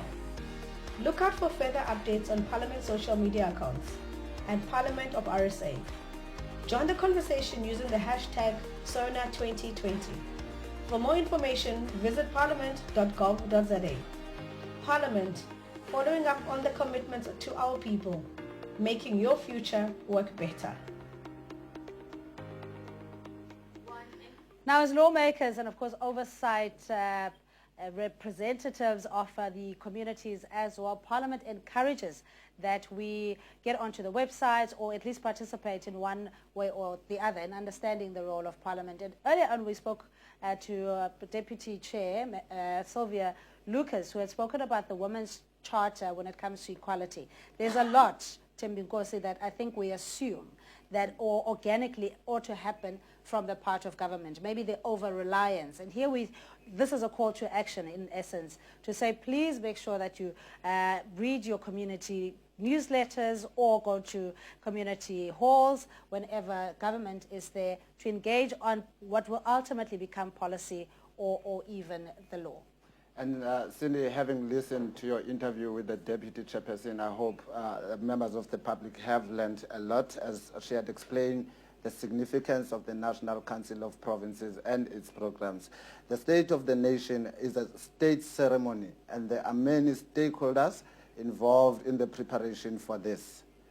Parliament, as the host, will be hosting not only the members of Parliament and their guests, but also the international community represented by the diplomatic corps, ordinary members of the public, with the highlight of the South African National Defence Force marching from the Castle of Good Hope to Parliament and lining the route the President will take. We have earlier spoken to the accounting officer of Parliament, the acting secretary to Parliament, Ms. Penelope Baby-Chawa, for a brief on how ready Parliament is for this event. And this is the part where I say, let's take a look.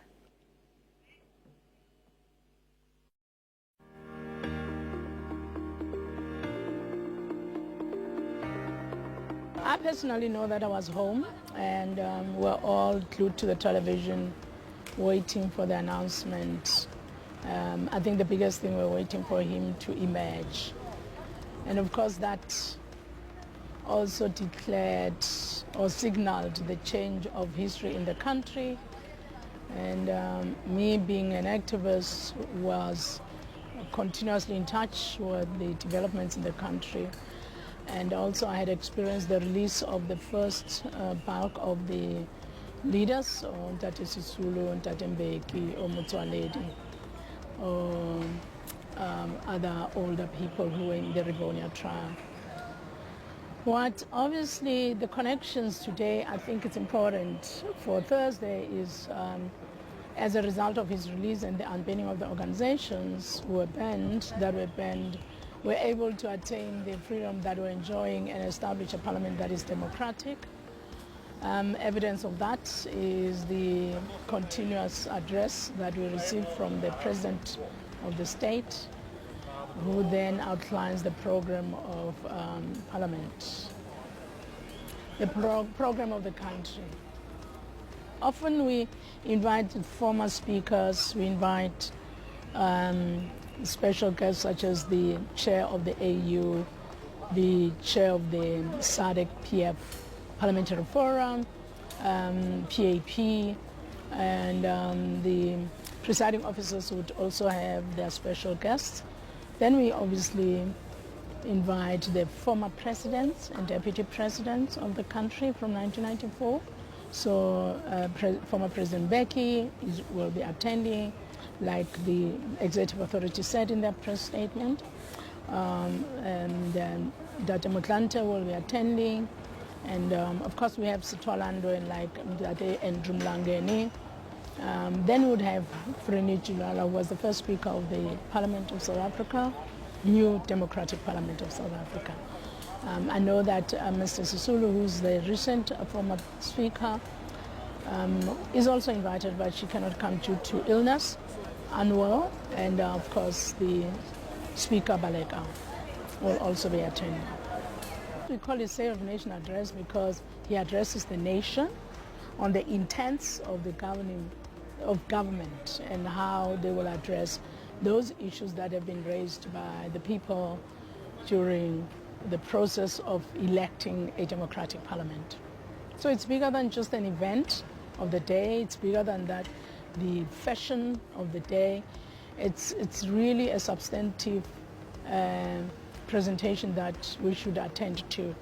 And therefore it's quite important for us to profile it as much as we can, but also answer what is different from this statement to the past ones by looking at the commitments. I suppose what possibly Parliament could be doing and the communications people could be doing is just, instead of doing just ordinary public participation, do it with the intent to actually say what do people feel about what the commitments were last year and commitments declared this year, so that they become a mirror. And they can even ask a question, has Parliament been able to hold the cabinet ministers or the executive responsible? Because our work, or the work of the members of Parliament, not our work, the work of the members of Parliament is to hold cabinet and the executive responsible and hold them accountable and make sure that they are able to report and respond to the fact that they were able to use the budget and implement the policies and legislations that are passed by this House. So members of Parliament must also somehow hear what the public is saying, and our public participation can be different. It's not about dressing the red carpet. It should be about saying to the people, do you think Parliament is doing well by exercising oversight over the executive? We do a little bit of that through our independent surveys, but I still think we can do more as administration. We can analyze the data that comes and see what do people feel about the role that Parliament is playing over the executive, in line with the State of the Nation Address, which is a policy document given by the state, the head of the state. So that's how we should activate and mobilize and strengthen our public participation, which I think we're not doing well. Because we do it anecdotal, we do it on the day, we think lining up the cabinet, the red carpet is public participation, or playing that, or what do you call it, radio show that's not all, you know, and we could do more. And I hope that in the next new parliament period, we will do more public participation, and it should be continuous. We use all opportunities like taking parliament to the people. Let's educate people. What is it about? When they come taking parliament to the people, what must they expect from members? Meaning that we as supporters, we as officials must really ensure that we provide our members with sufficient information and knowledge and content and analysis of how have they actually exercised oversight over the executive.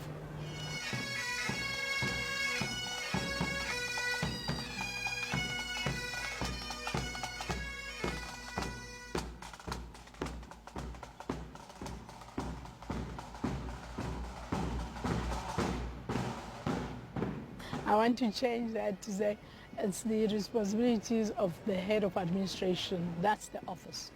I mean, remember that we have like 1,300 staff members. You are hosting 3 arms of the state. You're hosting the judges of the country. You're hosting all the ministers. You're hosting 490 members of parliament together with the partners. You're hosting VIPs, VVIPs, former presidents, sometimes even former presidents of other countries in SADC, depending on the invitation from the executive authority. So, as a head of administration, you need to really pull together a team of very committed, good officials who do know their work, and also understand that they will always encounter unhappiness, because if you try to host or invite 1,000 people in different places, you're going to fight over who must get what State of Nation address ticket. Some people have been coming to this event from 1994, and there's actually a sense that they must always get the ticket for the gallery. The biggest thing is our space in Parliament. Our gallery, because this is a joint sitting, gallery is not enough for everybody who would love to, and therefore we get into battles. So your team should be a team that is decent, that treats people well, explains to them how we cannot accommodate everybody. And then I think the other thing, we in Parliament, what we try and do, we do rotational invitations. We're not perfect, and that's a formula of invitation that the executive authority also wants to look at. So as a head of administration, you need to really be quite sensitive to the requests out there, more so that we issue a link for people to ask. So you will find that there's a lot of people who may have been asking from December because they know the address is going to be in February. It's predictable, and they don't receive any invitation that says you may come. So they will be angry, they will be irritated, they write emails, and they are entitled. It's understandable. So the issue of space is the problem, but also the team has to be sensitive, address people's needs in the best manner possible. And of course, the other thing is you also want a team of very reliable persons. What's also important is the role that the 2 secretaries of the House play, because they play a very important role. They know the procedures in the House, the rules in the House, and because this is a joint sitting, it brings in the NCOP secretary and the NA secretary. And those are the heads of the procedures in both houses. Joined together, they have to work very well with the head of administration. And they have to be quite honest and ask for support if the support doesn't come out automatically.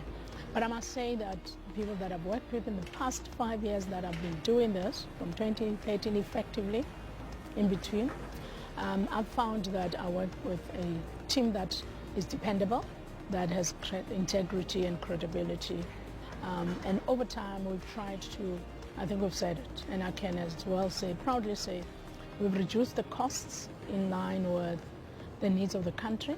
There are certain aspects of the event that we've cut out that we felt are not necessary.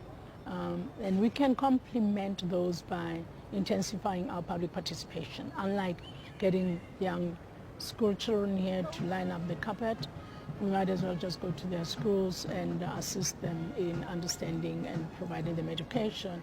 But also that was to save costs, which we've done. We've reduced a lot of catering, which was unnecessary. But we've kept the integrity and the dignity of the event by keeping the whole military section of the event. We've left the ceremonial part because it is a state event. That area we cannot compromise. And then of course the protocols in terms of the team that works on protocol and the three areas, your presidency, the judiciary and ourselves, we definitely work together all the time to make sure that the event is a success. Sometimes it's very fatiguing because we work so hard just for how many hours? For a day. But the work that must go into it. And as a head of administration, you can't take anything for granted. We also invite media, which constitute a big contingency, primarily because they are our messengers, and that's a platform that we use to popularize the State of Nation address.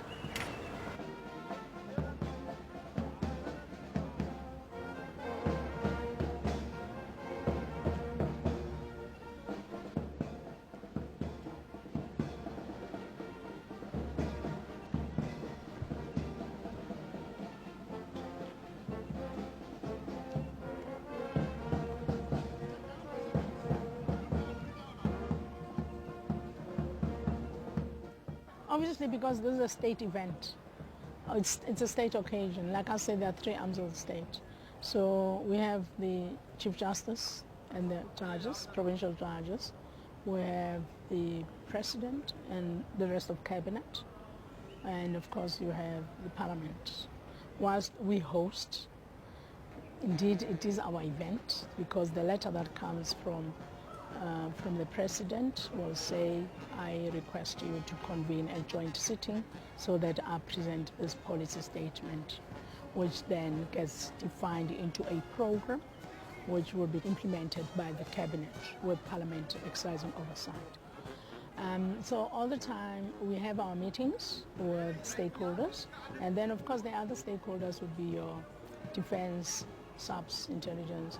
All of those people constitute a component that is important for the event itself. So we have our stakeholder meetings, project meetings, and then of course we have a closed meeting around key role players. That would be ourselves and the Justice and Safety JCPS, which is a team of officials who work in the justice cluster, justice and security cluster. The theme is explanatory. We've kept it, and precisely because we want to say Parliament is there to ensure that the needs of the people are fulfilled. To interpret it just loosely, it just says you've elected us, that's the members of Parliament, as public representatives. That Parliament is there to ensure that your mandate as given through elections is fulfilled by us exercising oversight over Cabinet, over the executive. There's broad interpretation, and we've kept the same theme because we want the message to continue to say Parliament is alive to its role that it has to play to make sure that it holds the executive accountable, it exercises oversight, it makes laws, and those laws must be with the intent to improve the lives of the people of South Africa.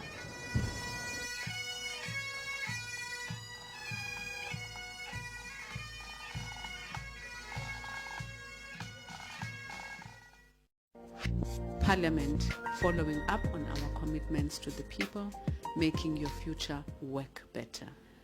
Of course, all eyes are on Parliament today for the State of the Nation address, hashtag SONA2020, and this will be the 32nd State of the Nation address since the first democratic elections in 1994 and the second State of the Nation address of the 6th Parliament, as you heard earlier on from our guests. Now, the number of SONAs is greater than that of the years of democracy, and this is purely because in an election year, such as last year, two State of the Nation addresses were held, one in February to mark the final session of the outgoing parliament and another after the new parliament was established. And we'll take a look as well and reflect as to what all of this means and how you can interact with it. And notably, Parliament's presiding officers in their 2020 New Year's message to South Africans announced that one of the most important milestones for the year 2020 will be the marking of the 30th anniversary of the late former President Nelson Rolihlahla Mandela's historic release from prison. Now let's take a look back at some of what the great statesman had said during the first State of the Nation address of our democracy. And so we must, constrained by and yet regardless of the accumulated effect of our historical burdens, seize the time to define for ourselves what we want to make of our shared destiny. The government I have the honor to lead, and I dare say, the masses who elected us to serve in this role are inspired by the single vision of creating a people-centered society. Accordingly, the purpose that will drive the government, this government, shall be the expansion of the frontiers of human fulfillment, the continuous extension of the frontiers of freedom, the acid test of the legitimacy of the programs we elaborate, the government institutions we create, the legislation we adopt must be whether they serve these objectives. Our single most important challenge is therefore to help establish a social order in which the freedom of the individual will truly mean the freedom of the individual. We must construct that people-centered society of freedom in such a manner that it guarantees the political liberties and the human rights of all our citizens. The provisions expressive of these noble goals already exist in the transitional constitution. It will be the task of the Constitutional Assembly to revisit this issue to ensure that we have all the necessary constitutional instruments that will guarantee that none can take away or in any way restrict the freedoms and rights of any of our people. As an affirmation of our government's commitment to an entrenched human rights culture, we shall immediately take steps to inform the Secretary General of the United Nations that we will subscribe to the Universal Declaration of Human Rights. In addition, we shall take steps to ensure that we accede to the International Covenant on Civil and Political Rights, the International Covenant on Social and Economic Rights, and other human rights instruments of the United Nations. Our definition of the freedom of the individual must be instructed by the fundamental objective to restore the human dignity of each and every South African. This requires that we speak not only of political freedoms. My government's commitment to create a people-centered society of liberty binds us to the pursuit of the goals of freedom from want, freedom from hunger, freedom from deprivation, freedom from ignorance, freedom from suppression, and freedom from fear. These freedoms are fundamental to the guarantee of human dignity. They will therefore constitute part of the centerpiece of what this government will seek to achieve. implementation of the fundamental objectives of the Reconstruction and Development Program.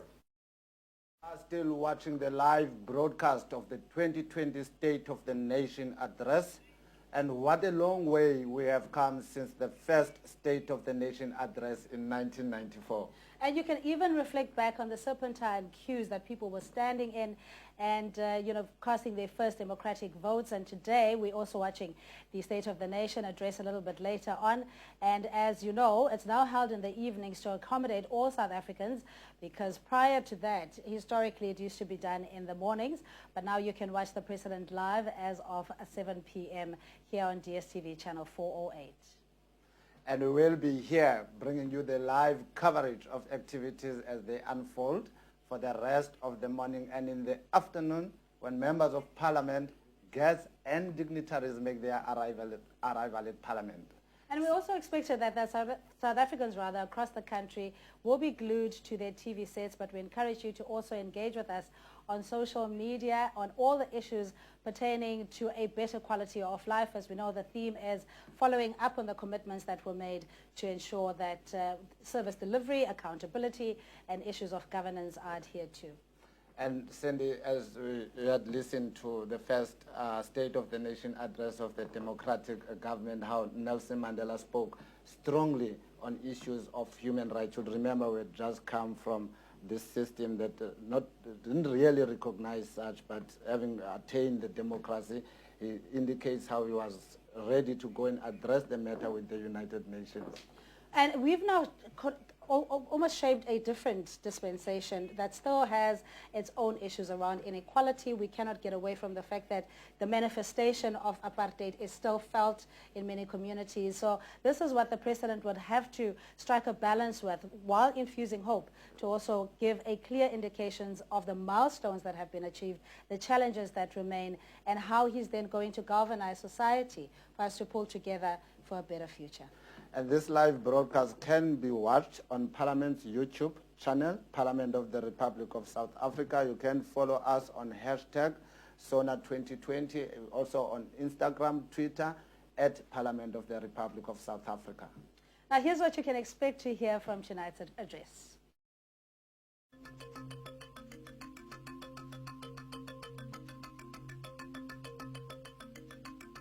Molweni, Kamalam Dingsino Vuyomlilo. I'm from Stellenbosch. And now, Mr. President, it said what's going to happen now that Sihlala election, travel students, we're using trains, so it's affected. And then the next thing is figure election late, and then it's very dark, it's cold, because we cannot see them. And then the next thing is that we have to eat. As blacks, we don't have money to buy first foods. So we're depending on this electricity to provide food for us. We have to cook something. And also we have to do assignments. So as far as you're as lab, we don't have access to anything. And also processes as SOS and NSFirst pages we have to go through internet. And then asibinayo access because akekho umbane. So lonto yas-affecte kakhulu as South Africans. Siya-affecteka kakhulu, kubi, kubad. So isengathi kungakhona isisombululo salonto, especially thina students. We are very affected by this thing, load shedding. Nobisa boy, dihlala eNyanga. Yeah. And mna eyona nto endibhudarishayo yile ntsokolo ka-NSFAS. Like siyasokola shemu NSFAS ndiyava nakulo nyaka ba akafuna uyikhupha imali ye-book allowance, in which ke ngoku andi-understand loo nto. Like I really don't understand because siyazidinga incwadi kulo nyaka. But apparently they want to ayifake kwi-card. But andiyazi phofu, but le confusion inintsi ngaka iyasibotharisha thina as-students because hleli sinewari uba imali yethu izawungena okanye ingangeni. Iyaphinde iyasixakekisa nale nto uba imali yethu ingene late because for abanye abantu ingena ngo-April. And yes, botherisha loo nto. Like sifuna at least like end of Feb ingene imali, yayibona. And they appreciate kodwa le nto ye-free education le yoba NSFAS providela, but we need them to do like us better, like to give us better service. And then nento ye-land reform, like elokishini abantu bayasokola bahlala ezokini, ayikho right loo nto, like bayazama constructa izindlu, but still like akho bantu abahlalayo kwezo zindlu, like i-process mabayisheshise. That's all I ask for. Igama lami ndinalady Papiana. Mna ndihlala eDanune. eDanune yindawo encinci and ke ngoku eDanune yindawo kwakhiwe izindlu kudala. Ngoku sihlala kwi-informal settlements and ke ngoku izipeyisi ezikhoyo zigcwele amatyotyombe ezindaweni engeba sokhela kuzo izindlu and ke ngoku njengoba kugcwele amatyotyombe nje abantu batsweba umbane, which is ingxaki mos esiyifeyisileyo apha eSouth Africa uba sinengxaki yombane. So ingase upresident enze indlela zoba kube khona izindlu ukukhozi ukuncipha kwenani le informal settlements, kuncipha kwento yombane because abantu bayawutsweba umbane xa behlala kwi-informal settlements. Into endinqwenele utata president le load shedding yasibulala because donakalele yi-fridge kola ke ne-freezer yam ne-TV azisebenzi plus ne-plasma andiyazi uba mandithini and bendisithenge ngemali ndinomdla ukuthi ndibe nazo izinto. Ngoku xa ufuneka uhambe ucela amamelwane khandigcine lapha le nyama khandigcine lapha le nto ethile, iinto zethu ziyonakala. Makazame kupheliswe le nto iyenzekayo apha eSouth Africa. I would like to hear a message more concerning Cape Town and what is going to be going forward when it comes to issues arising which are needing to be dealt with, such as what is happening with the gangsterism and the army, which we know has been deployed there. I'm also interested to know, with homeless people, as I work with homeless people, what is the strategy? I'm very concerned about safe space and what is happening with safe space and the strategy with them, and thirdly the refugees. Ndingavuya ukuva nje umongameli uba uzawuthini about i-unemployment yolutsha plus nenkqubo enkqubela phambili apha eSouth Africa into zakwenzeka ne-economic growth nezinto ngezinto nje ezibalulekileyo because apha oko benilapha ekuseni ndizofuna umsebenzi, ndiyakhangela umsebenzi andiwufumani nangoku ndisazama ndino-grade 12 akho nto ndinayo esandleni but siyazama nathi silulutsha uba masiputshe but ingase ugovernment enze something nathi for i-small businesses, abantu abanezi-small businesses njalo njalo manibhuti. Ndiyabulela enkosi kudwam. Wena mntakwethu? Igama lami ndingikhanya mna bhuti, namakhono ingako endizayithetha because iingxaki zethu ziingxaki ezinye ezolutsha. Into esifuna ihambele phambili ayi-employment, iyasibetha into ye-unemployment because xa sowukule age sikuyo without umsebenzi kulo mhlaba siphila kuwo udiphendi unidi into zemali, siyabethakala nyhani bhuti. Ngosibhuti wena mntakwethu? Okay, enkosi mhlekazi, mna ndinguluthuzelwe igama. Okay, nam akho nto ingako ndayithetha kakhulu because sonke sifuna le misebenzi ingekhoyo enqabileyo and then ngase kunemali for izikolo kunzima, siyazifumana imali zezikolo then kunzima uba sifumane nantsika izikolo like kuthiwa zigcwele for thina singabanye abantu yabo. So besothanda even nange-small business kubekho imali ezikhutshwayo for uba sikwazi uqalela amashishini wethu amancinci so that sizokhula empilweni. Parliament following up on our commitments to the people, making your future work better. Babugeli Emakaya, we are back live from the precinct of Parliament. We are bringing you the State of the Nation Address 2020.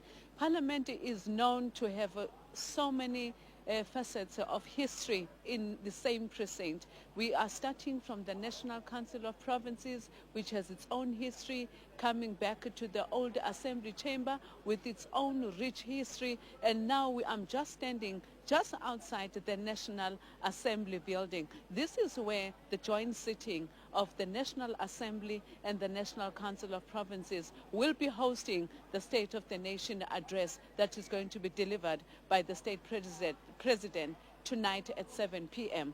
One thing that I also need to bring to your attention, viewers at home, we know that this chamber was one of the last chambers to be built in the precinct of Parliament, and currently the speaker is Mel Tandi Modise, who is the speaker after the 6th Parliament. Remember, last year you voted, and when you voted you chose the political party that is going to govern the country for the next 5 years, and then they had their first sitting on the 21st of May 2019, where all the new members of Parliament were sworn in by the Deputy not the deputy, excuse me, but by the Chief Justice, Mr. Mukhweng. So today, in this sixth parliament, we are saying, you as citizens, get ready to listen to the state president today. But on the history of parliament, it's very, very important that we get to know this rich history of this institution dating back as early as 1875 up to this point. So to you viewers, we are going to bring you some of the information. So let's get ready and watch this rich history of our nation within the precinct of parliament.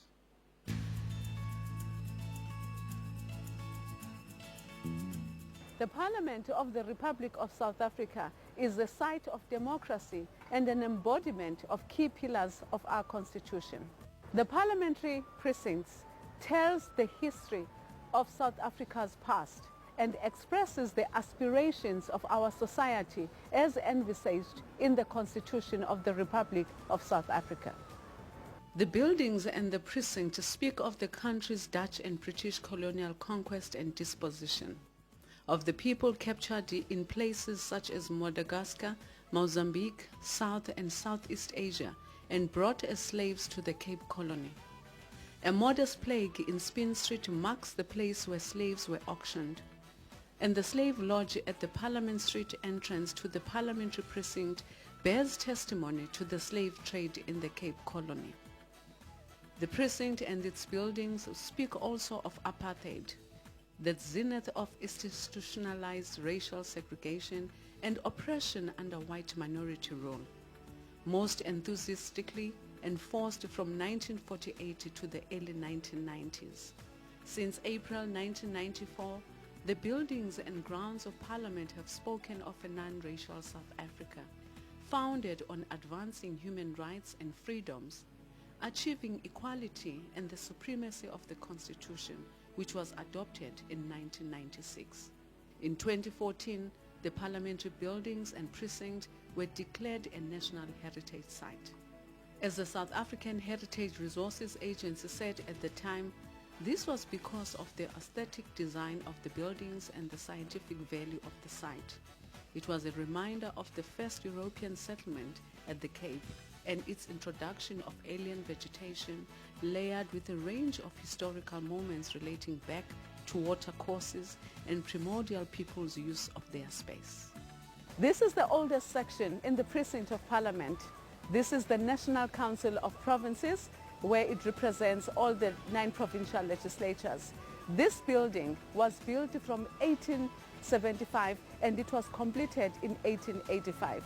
There were 2 architects involved. One of the architects was Charles Freeman, but the whole project was completed by a Scottish architect known as Henry Greaves.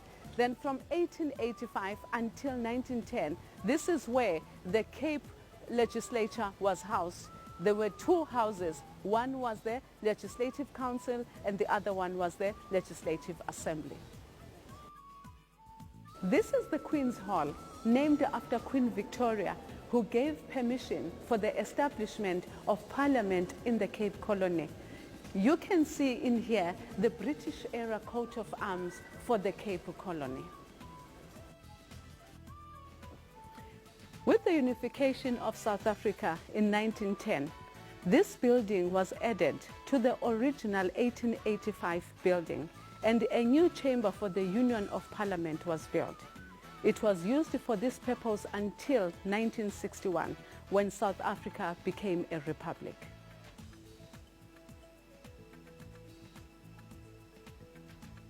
It was in this chamber on the 6th of September 1966, during a sitting of Parliament, that a parliamentary messenger, Dimitri Tsafenda, stabbed to death the Prime Minister and the architect of apartheid, Dr. Hendrik Verwoerd. This is the original desk where Dr. Hendrik Verwoerd was sitting on the day he was stabbed to death.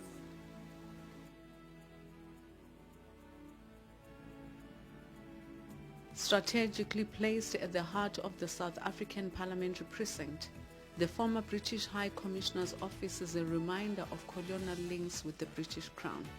This sandstone building was designed in 1937 by the architects John Perry and Lightfoot, who won an architectural award for it. The building was sold to the Department of Public Works in 2003. It was renamed Africa House and is currently used to house the Joint Standing Committee on Intelligence and officials of Parliament's administration. The emblem on this building symbolizes the English monarch. This emblem has a French motto, Je et mon droit, meaning God and my right. It implies that the monarch of a nation has a God-given or divine right to rule. And King Henry V adopted this from the French. The shield is quartered, depicting in the first and the fourth quarters the three passant guardant lions of England, in the second the rampant lion, and the double treasure pattern of a shield of Scotland. In the third is a harp for Ireland. This building was commissioned by businessman and financier Sammy Marks as his Cape Town offices in 1904. The architects were Francis Massey and Sir Herbert Baker. Other buildings with which Sir Herbert Baker was involved are Rhodes Memorial and the rebuilt Grooterschuur, renamed Genanendal in 1995 in Cape Town, and the Union Buildings in Pretoria. The Department of Public Works bought the Marx building a few years after its completion in the 1930s. This building housed the debating chamber of the House of Delegates, the Indian members of the 1983 apartheid government's tricameral parliament, until their chamber in the new wing was completed in 1987. Today it houses members of parliament of the opposition parties, their staff, and the South African Broadcasting Corporation, which has a studio there. The National Assembly building was started in 1983 and it was completed in 1985. This building was built to accommodate the needs of the tricameral parliament. Its main feature was the new large chamber, which was used to accommodate joint meetings of the three houses of the tricameral parliament, namely the House of Delegates, the House of Representatives, and the House of Assembly. Today it is used to accommodate plenary sittings of the National Assembly and joint sittings of the National Assembly and the National Council of Provinces. This building has links with Parliament that go back a long time, as it was used for sittings of the Cape Legislative Assembly from 1854 to 1885. After that, it served as the banqueting hall of the Good Hope Masonic Lodge until a fire in 1892 destroyed it. It was then rebuilt as a music hall and theatre around 1900, known as the Good Hope Theatre. The state bought it from the Freemasons in 1916. A new facade was built in 1925 in the Cape Revival style. Members of Parliament and parliamentary officials have occupied the building since 1994. Tenhays, which houses the President's Cape Town office, falls under the Presidency and it's managed independently from Parliament.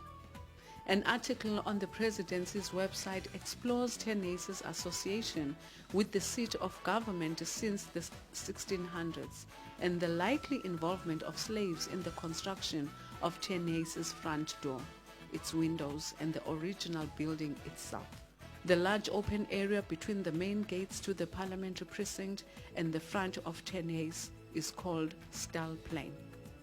This name is derived from the government's horse stables. This area was originally the backyard of the building, with the main entrance on the side of Government Avenue and the Company Gardens. This changed in 1913 when Government Avenue was closed to vehicle traffic and it became the main entrance to Tenhays.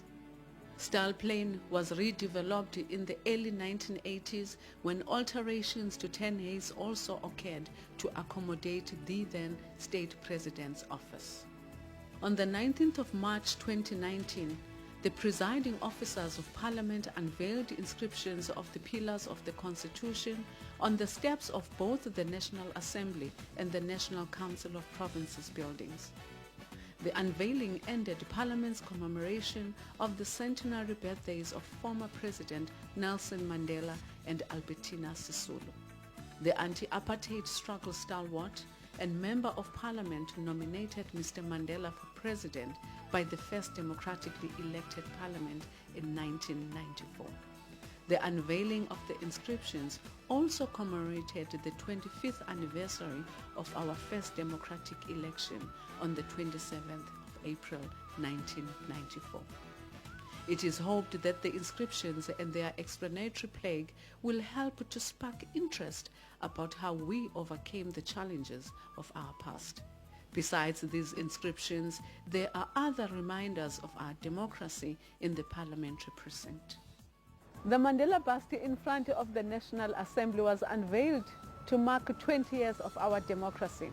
The bust provides a place for people to gather when they visit Parliament so they can reflect on what each of us must do to fulfill the democracy many sacrificed and for which we all yearn. There is a site of memory which many may not have noticed. It is positioned to the side of the steps leading to the splendid main doors of the National Assembly building. It is a modest plaque resting on a simple, hip-high plinth. It celebrates 10 years of our democracy. Its bronzed lettering, the plaque recalls, on the 27th of April 1994, the people of South Africa voted in their first ever democratic election. On the 9th of May 1994, Mr. Nelson Mandela was elected as the first president of a democratic South Africa. Inside the Parliament's buildings also, artifacts keep the story of our democracy alive. In the old Assembly building, the Kesikama tapestry tells the South African story in beadwork, skins and embroidery from the perspective of ordinary people. It is 112 meters long and 20 meters high, and it was women from the Kesikama Art Project, a community initiative and a non-profit organization in Hamburg on the banks of the Kesikama River in the Ngqushwa region of the Eastern Cape, who made this artwork. Our parliamentary emblem also is a reminder about who we are as a democracy and where we come from. The emblem is a drum topped by a rising sun, encased by protea leaves, all resting on an open book. The sun represents the healing of our past and the improved quality of life of South Africans. The leaves represent the freely elected representatives of the people. The drum calls the people's representatives together, and the book represents the country's new constitution. The new emblem is meant to make the South African people think differently about Parliament, that ours is a Parliament that the masses of our people can truly experience as their voice.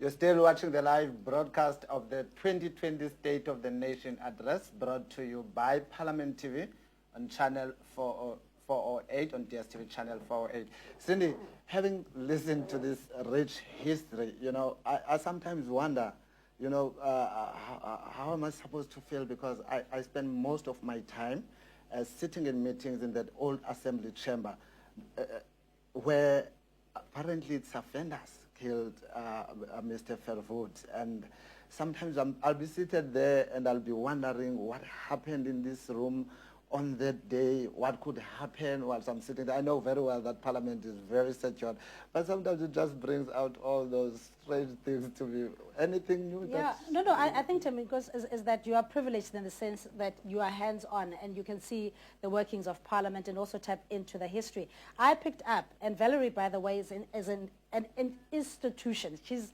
very knowledgeable about Parliament being part of the Education Committee. What is interesting is how the transition from apartheid to the new democracy or democratic dispensation, that of separation of powers, to ensure that there is autonomy of the judiciary, legislature, and also the executive.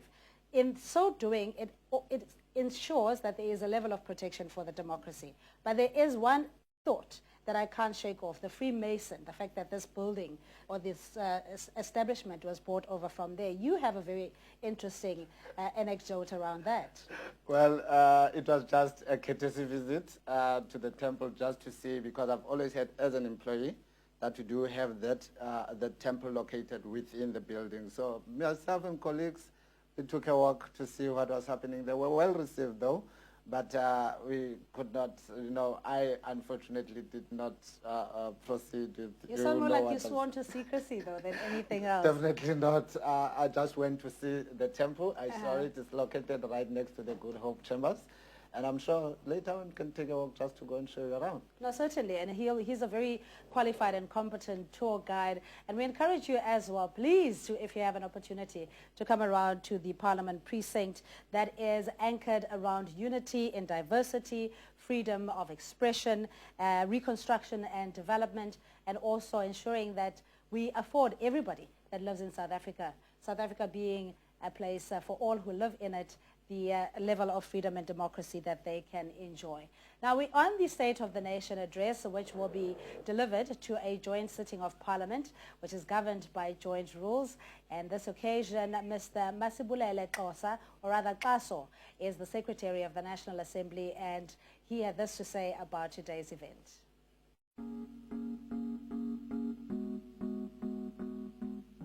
Well, we have the rules in order to regulate business.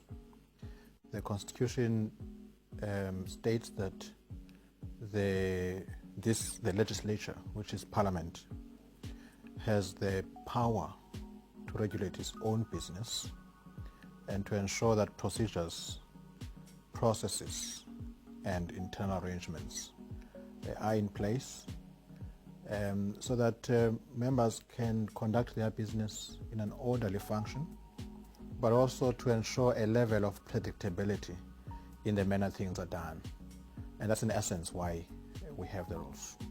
Well, State of the Nation Address has been convened in terms, among others, of Rule 7, Joint Rule 7. And that's important because each of the two houses has got a set of rules.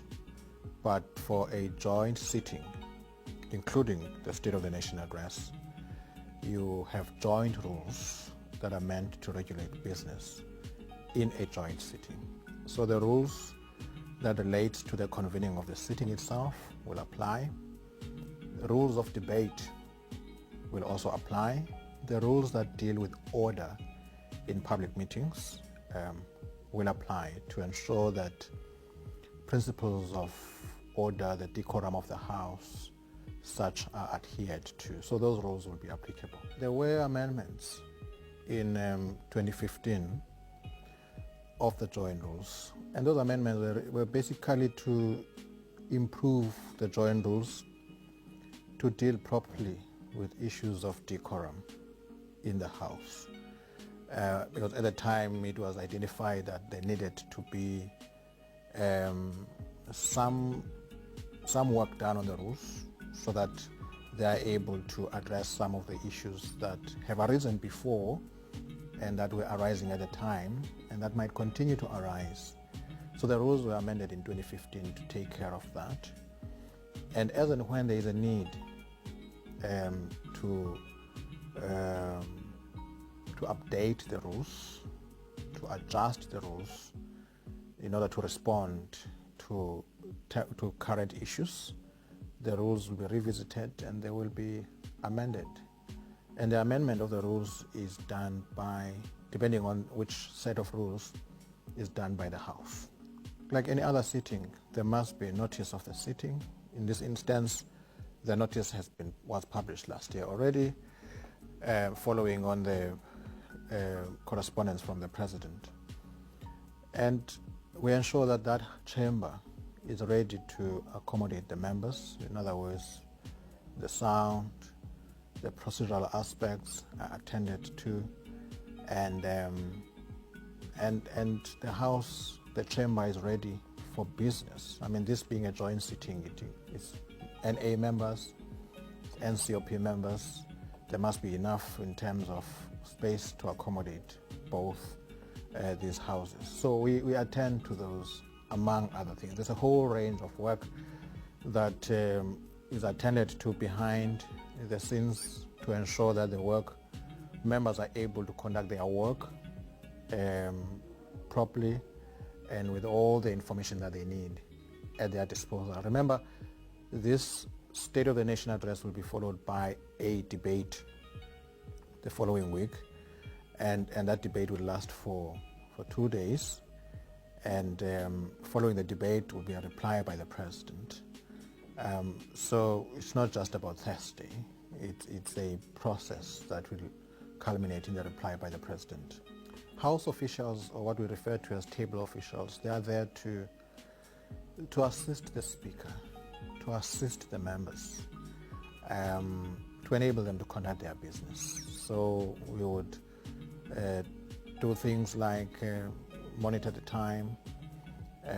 We would be able to track the items being dealt with.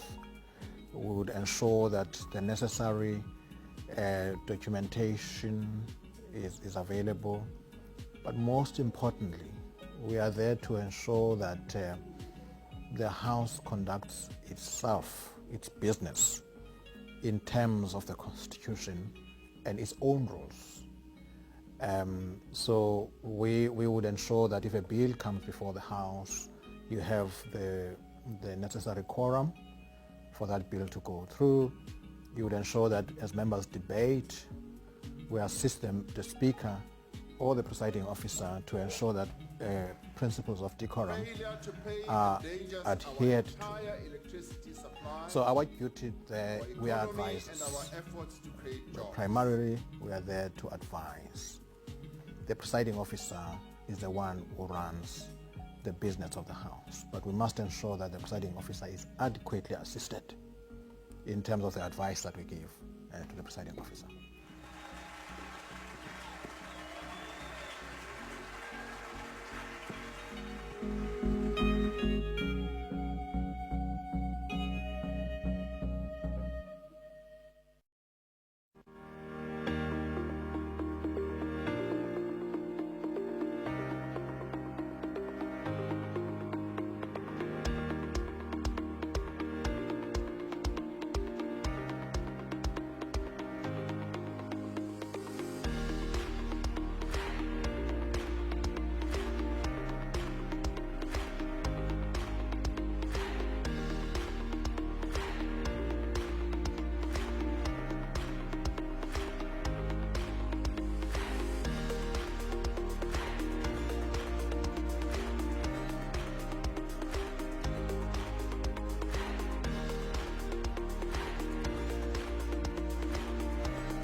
Now, following up on the commitments made to the people and ensuring a better future, we also, I just gave you the road closures around the parliamentary precinct. You can go to our website, that's parliamentofrsa.gov.za, or on social media. The trending hashtag is SONA2020, that's hashtag SONA2020. Now, today is quite a rare occasion where all three arms of state will be under one roof, the legislature, the judiciary, and the executive. Now, one would beg the question, what does this mean for separation of powers? My learned colleague here can explain. Well, Cindy, the separation of powers is a democratic principle which is outlined in the Constitution, and it's not actually the physical separation, you know, and our thing. And the next insert will explain the relationship between the three arms of the state, which is the judiciary, the executive, and the legislature.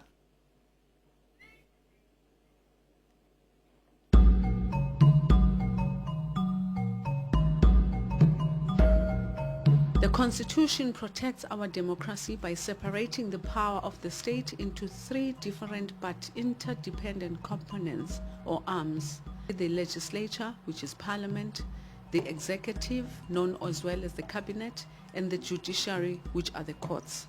The three arms of the state ensure that power is divided, so no arm of the state has all the power. This minimizes the risk of abuse of state power. Each of these arms has its own responsibilities, but functions in a way that complements each other, so that effective cooperative governance is possible. Parliament consists of two houses, the National Assembly and the National Council of Provinces, whose members are elected by the people of South Africa.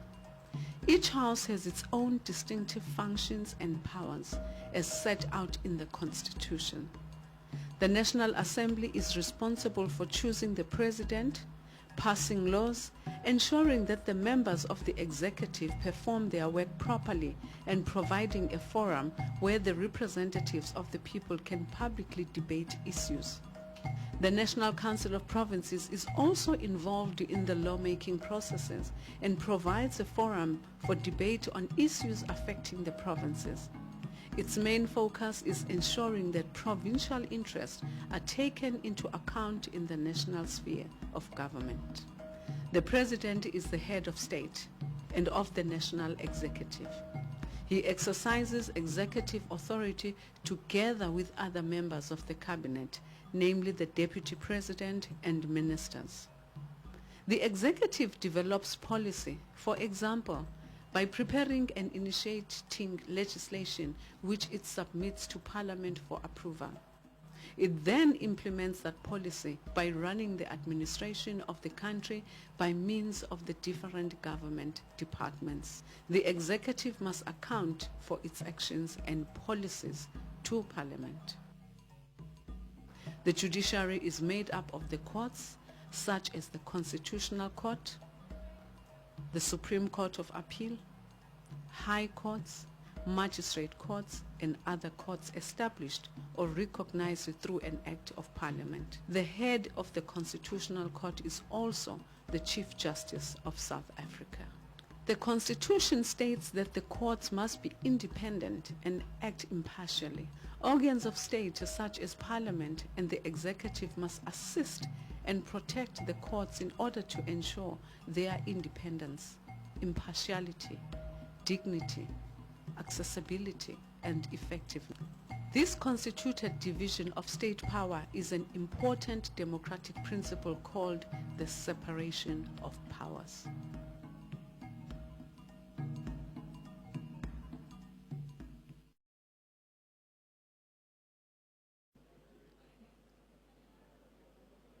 Mbongi is one of the key signatories within the Parliament, especially during the State of the Nation address. In its quest, Parliament has ensured that they rotate the use of all the official languages in South Africa. So what we are going to be seeing before the President delivers the State of the Nation address, we will be seeing a lady who is of Xitsonga speaking, rendering a poetry in most of the various languages that she will be doing it in Parliament. Remember, this tradition started when our former late president, Mr. Nelson Mandela, ascended the podium to deliver his first democratic speech for the nation of South Africa in 1994. So, ladies and gentlemen, viewers at home, children, wherever you are, we will have the pleasure of seeing Imbongi.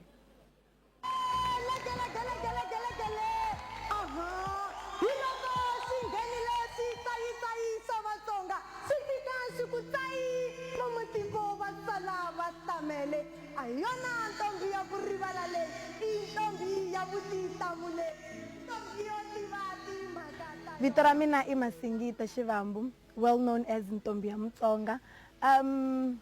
Vito ra mina simple means miracle. And when my dad anyika vito leriwani, I believe it was God loyi a reveala some revelation to say life ya n'wana loyiwani ku ta va ku ri Masingita, because everything that is happening now, it's a miracle. So actually, like, ni tekele vito ra mina ri ndzi vulavulerile. Ni huma eka Matiyani, the last village of South Africa. Ni n'wana wo hetelela, ni ri kotse ekwala ndyangwini. Lexi ndzi nga xiswona ko va tintswalo ta Xikwembu. Ni pase matric in 2017 and ni ve na debate amindini ya mina to say ni famba hi yini, ni endla yini, what do I study? Because academically I'm gifted. Everyone believed that I must be something. Leswi vona va twa ku onge swi kahle eka manguva lawa. Ni nga va dokodela, ni nga va teacher or anything leswi vona hi vona va vona swi ri kahle. Kambe mina ambilwini ya mina I knew that I don't belong there. I don't belong at officini, you know, sitting from 9 to 4. I don't belong there. I belong outside, you know, exploring, being with people in front of cameras.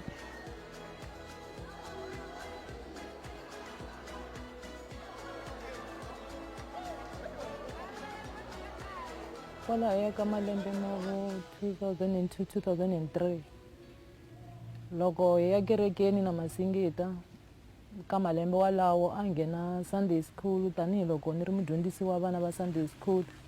Se loko hi vuya a ta vuya sweswiya swi nga hlayiwa le a Sunday school kumbe a kerekeni, hi ku loko huma Sunday school a hi nghena kereke a ta vuya a nghena ndlwini a sungula ku teka xitsalo na buku a ndla masikitana a gogosela a kha a vulavula ku a create xin'wana xitori xa yena, mara hi sweswiya a nga swi dyondza le a Sunday school. At an early stage, a ni rhandza ku tsala, a ni rhandza ku vulavula ni ri one. Even now sometimes I do, you know, talk alone. Even when loko ni kha ni famba patwini, I talk alone, creating.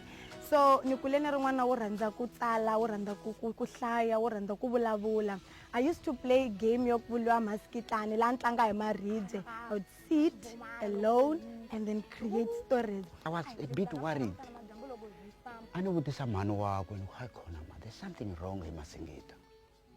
Why most of the time look at tlanga, she's always alone. Anga tlanga na vana van'wana. Ku endleka yini? I call maybe if any ku ya n'wi chekisa ka doctor man, maybe something. Ba ku no, u tlanga maskitlana. Oh, yini maskitlana? So ba ku no, amboni loko a ri karhi a vulavula.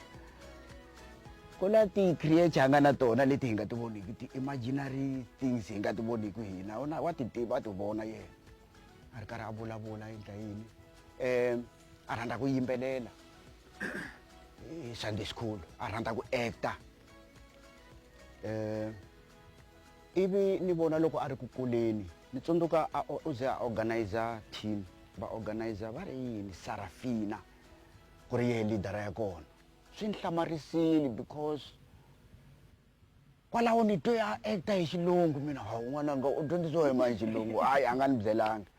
Ni sale ni ti hlamalele na mina, hayi khona. From then ni sungule ku swi rhandza, and on family gatherings, funerals, I would recite a poem until in 2014 la ni nga nghenela Sunday school and I won position 1, position 2, position 3. So even at school I would do poetry during orals. Instead of doing a speech, I would recite a poem.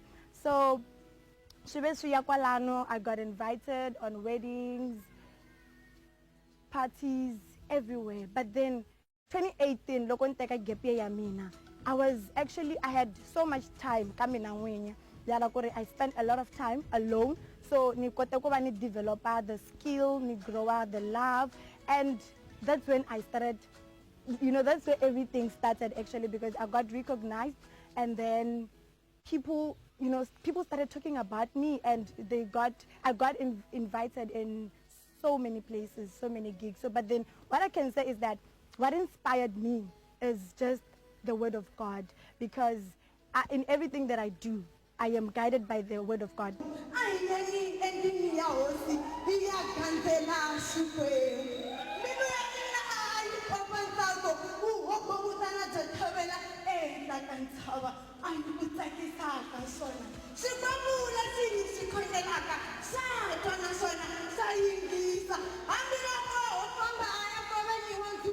Aka vuphati bya yena ni titwa ni ri katekile ku kuma n'wana wo fana na Masingita, hikuva ka swiphato swa yena wa swi kota ku va a ri karhi a chumayelela van'wani vanhu va hanya, van'wani va wisa a mimoyeni ya vona, va twa va ri kahle hi marito ya yena lama humaka ka yena. Se ni titwa ni ri munhu wa nkateko, ni kha ni ku Xikwembu onge xi nga n'wi pfuna a kota ku ya mahlweni a hanya, swi n'wi hanyisa a hanyisa na ndyangu wa yena, hambi ku ri hina vatswari vakwe hi tinyungubyisa hi yena. Another thing is that ni ve ni kota ku nghenisa meyara ya Collins Chavani municipality at the state of municipal address, and I was ushering him with a poem, and that's when I had this dream that, you know what, one day, since I started with the mayor, one day it's going to be the president of South Africa. So I kept on, I pushed so hard that, okay, one day, but never did I think that it's going to come early. It just came earlier than planned. I remember, TV, I had a list, because it was just a way of industry, and the president was on top of the list. So I was still planning, I'm the president a poem,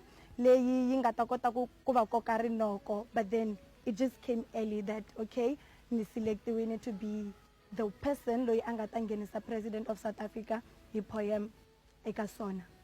Namuntlha wa swivona ku famba yini i loko tshovelile swinene ne Masingita, hi lava ku u ya mahlweni u nga theleli ndzhaku tanihi hi n'wana loyi a nga byeliwa a yingisa na lava van'wani va ta kota ku landzelela vatswari va vona va ka va ku vona.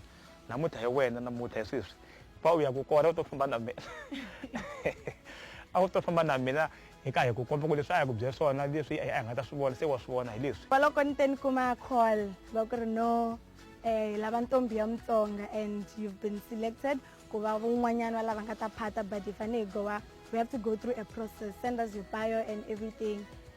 To be honest, I was like, no, I mean, I'm Tonga, I'm young, and why me? How? So, but when they called again to say, actually, you have been selected, wow. I was speechless for days. But I feel so blessed, and I feel so blessed and grateful. The only thing that I can say is that I'm so grateful that God chose me, because I believe that I was chosen by God. That's why I said earlier on that everything that I do, I'm guided by the Holy Spirit. So God, she's one feed for me now, kubania a parliament. So, but then I believe, I'm gonna grow more. I'm gonna grow more. So I'm so much very excited, and I'm looking forward to it. I'm very much happy. I'm very much excited.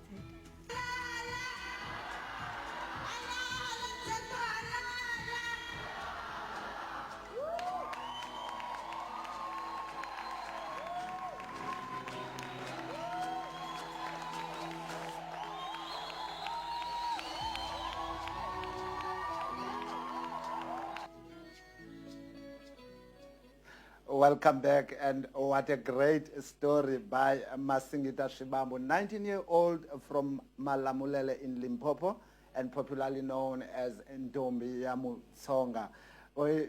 We have been talking to the people in the streets about their expectations of the 2020 State of the Nation address, and we will now take you to the video to share what they had to say.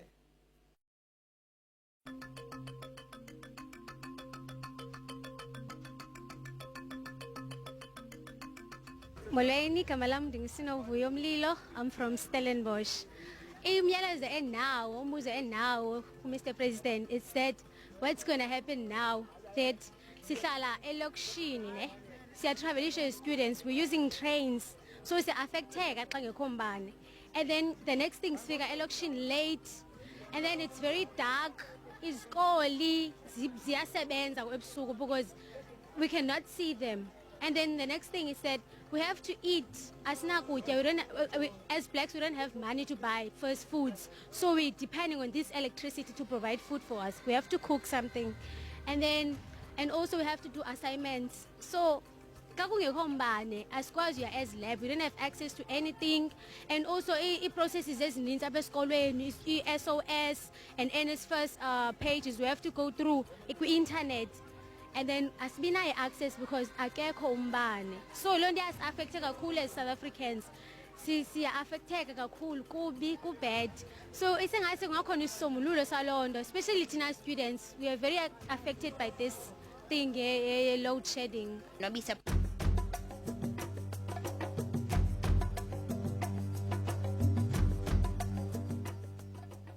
My name is Najwa. I'm from Menenberg. My most concern is my kind. Ik maak 'n boy groot en hy's maar 7 jaar oud. En wat ek baie worried is van die gangsterisme in Menenberg is so hoog.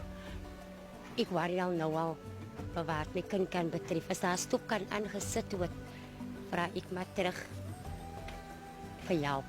My name is Thabiso Macholo. I'm from Paul. I study at District 6 from Cape Town, and I'm a student from Paul actually, and I travel every day. But the problem is Eskom, because we have load shedding in Paul all the way to Cape Town.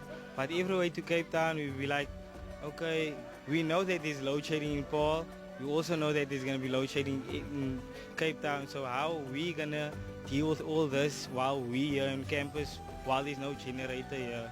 It's all I would like to hear from the president. Hello, my name is Jaden. Firstly, some of the issues that affect me as a student is residence. Now, I struggle to look for residence. I'm staying in Bellhaw, which is kilometers away from the from the university I'm at now. So I have to travel early morning. I have to wake up at like 5 o'clock just to get here, just to catch the bus, and then the bus only leaves like later. You see, so that takes a lot of my time up in. I've noticed that the day is short for a student. It's too short for a student. Then I'm tired, and then I must still study and stuff like that. It takes a lot out of me. And my name is Chilanavda, and I'm very interested in hearing something concrete from our president about what he's going to do about the big problems, the Eskom, the SAA, Transnet, as well as recovering some of the money that's disappeared through corruption. I'm very concerned about all of that, and it does affect me very deeply because it's, it's very hard to make a living. And if I'm finding it hard, what about the masses of poor people and the huge gap between the haves and the have-nots? It's got to be dealt with. Mfowethu into ozoyenza xela igama lakho and then usixelele umyalezo orhalela uva usuka kumongameli kule veki zayo xa ideliverisha i-State of the Nation address. Okay, hano igama lami ngiqonda kuhle Dwangu, student apha CPUT eCape Town campus. Ndinirhalela mani mongameli akhazame enye indlela aba adile ne-unemployed graduates yabo. Because into ze-internships ngone into nasasibhani. Ingase athethe ne-curriculum bachinje i-curriculum ibe tailor-made for izibhani hayi lo esifunayo phela. Because sifuna ngoku kanti izibhani asekho nobakho. Igama lam Nomthanazo Isaacs, and one of the things that's affectayo as a student next year I'm going to do my advanced diploma, and ndibe ngumuntu funded by NSFAS, and ke ngoku izandisokolisa loo nto xa ndizoyenza advanced diploma yam, because next year I'm not going to be funded by NSFAS. So those are one of the things that's affecta kakhulu as students, because ngoku soba financially blocked. Asizokwazi ufeatherisha i-studies zethu because of NSFAS bangazusifunda as for advanced diploma, and also advanced diploma falls under undergraduate. So I understand how does NSFAS fund advanced diploma. Parliament following up on our commitments to the people, making your future work So you better. can share the official hashtag, that's hashtag SONA2020, or you can go to our handles, that's Parliament of RSA. And as you're watching Parliament's coverage of the State of the Nation address, again, we encourage you to interact with us. We're streaming live on Parliament's YouTube channel called Parliament of RSA, short for the Republic of South Africa. And join the conversation as mentioned on social media platforms by using today's official and trending hashtag SONA2020, and to interact with our broadcast using hashtag ParlyLive. That's ParlyLive, and follow Parliament's across social media platforms as follows: on our Facebook and Twitter, the handle is, and on Instagram, by the way, the handle is @Parliament of RSA, and this is how you can engage further with us.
Parliament consists of two houses, namely the National Assembly and the National Council of Provinces. The two houses of Parliament conduct their work in plenary sessions, joint sittings and in committees. Working in committees allows Parliament to increase the amount of work that can be done, ensure issues are debated in more detail than in plenary sessions, and provide a platform for the public to present views directly to members of Parliament, something which is not possible in a plenary sitting of Parliament. From Agri-SA, Mrs. Harley Stacky is going to do the presentation. Now, what we must keep in mind is what the Constitution requires of this committee. Now, first off, Section 59, subsection 1A, says that the National Assembly must facilitate public involvement in the legislative and other processes of the Assembly and its committees. So it is very important to remember that this is an obligation of the National Assembly as a whole. This is then also repeated, not repeated, but the same requirement is placed on the National Council of Provinces in Section 72, and it reads very similar to Section 59.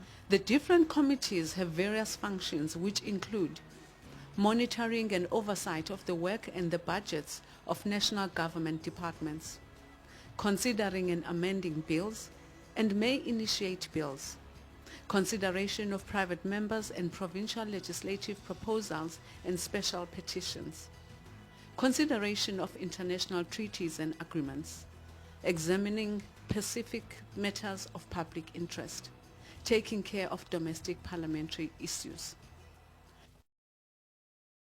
Parliament said that the right to public participation had been given effect to by the committee, and that the CRC report was neither binding nor determinative, in that it was not final. It still had to be sent to the two respective houses for further deliberation. Portfolio committees are appointed from among the members of the National Assembly to shadow the work of the various national government departments. The role of portfolio committees is to consider bills, deal with departmental budget votes, oversee the work of the department they, and make recommendations about any aspect of the department, including its structure, functioning, and policy. Select committees are appointed from among the members of the National Council of Provinces to shadow the work of the various national government departments and to deal with bills. We've gone through a whole process in phases. Phase one was the fiscal framework and revenue proposals as part of the national budget, which was adopted. The second phase was the Division of Revenue Bill, 76 legislation, which we also took to our 9 provinces, provincial legislators having conducted public hearings, public participation, brought back with negotiating and final mandates being adopted in the NCLP. And now we are at phase 3, where budget votes has been presented to select committees and debated in the House, and today we are concluding the whole process, phase 3, where we deal with the appropriation bill as the bill, and which will then be tabled in the NCLP. Because only 54 of the 19 National Council of Provinces members are permanent delegates compared to the 400 of the National Assembly, the select committees oversee the work of more than one national government department. The National Assembly Standing Committee on Public Accounts, known as SCOPA, acts as Parliament's watchdog over the way taxpayers' money is spent by the executive. Heads of government departments and institutions are regularly called by this committee to report and account for expenditure. So what you have in front of you, which will also be beamed up on the screen, is a complete reflection of the teams as they were going through their accounts, auditing them with a statutory mandate to express an opinion on each of those financial statements. We will hold accountable the executive on the basis of its own commitments and its own interventions. The IMTT is one such intervention which was presented here, and we will deal with the ESCOM matter. It's not negotiable.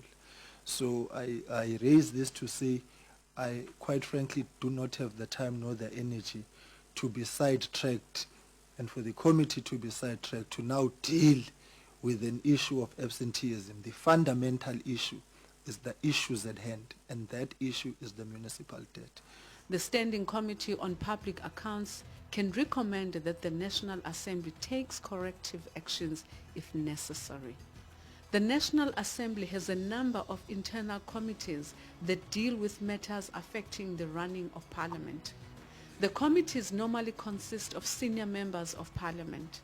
Amongst these are the Rules Committee and its subcommittees deal with the House rules, the budget of the House, support for members, internal arrangements, and the powers and privileges of members. The Program Committee that plans the work of the Assembly, the Disciplinary Committee, and the Committee of Chairpersons. The National Council of Provinces has its own domestic committees.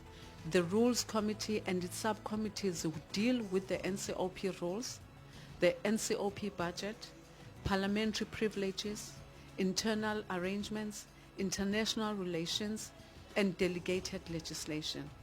The Program Committee plans the work of the NCOP, and the Committee of Chairpersons makes recommendations about the functioning of committees and other NCOP forums. Of July, plenary has also been scheduled, and the purpose is to consider the vote and schedule as well as the appropriation bill.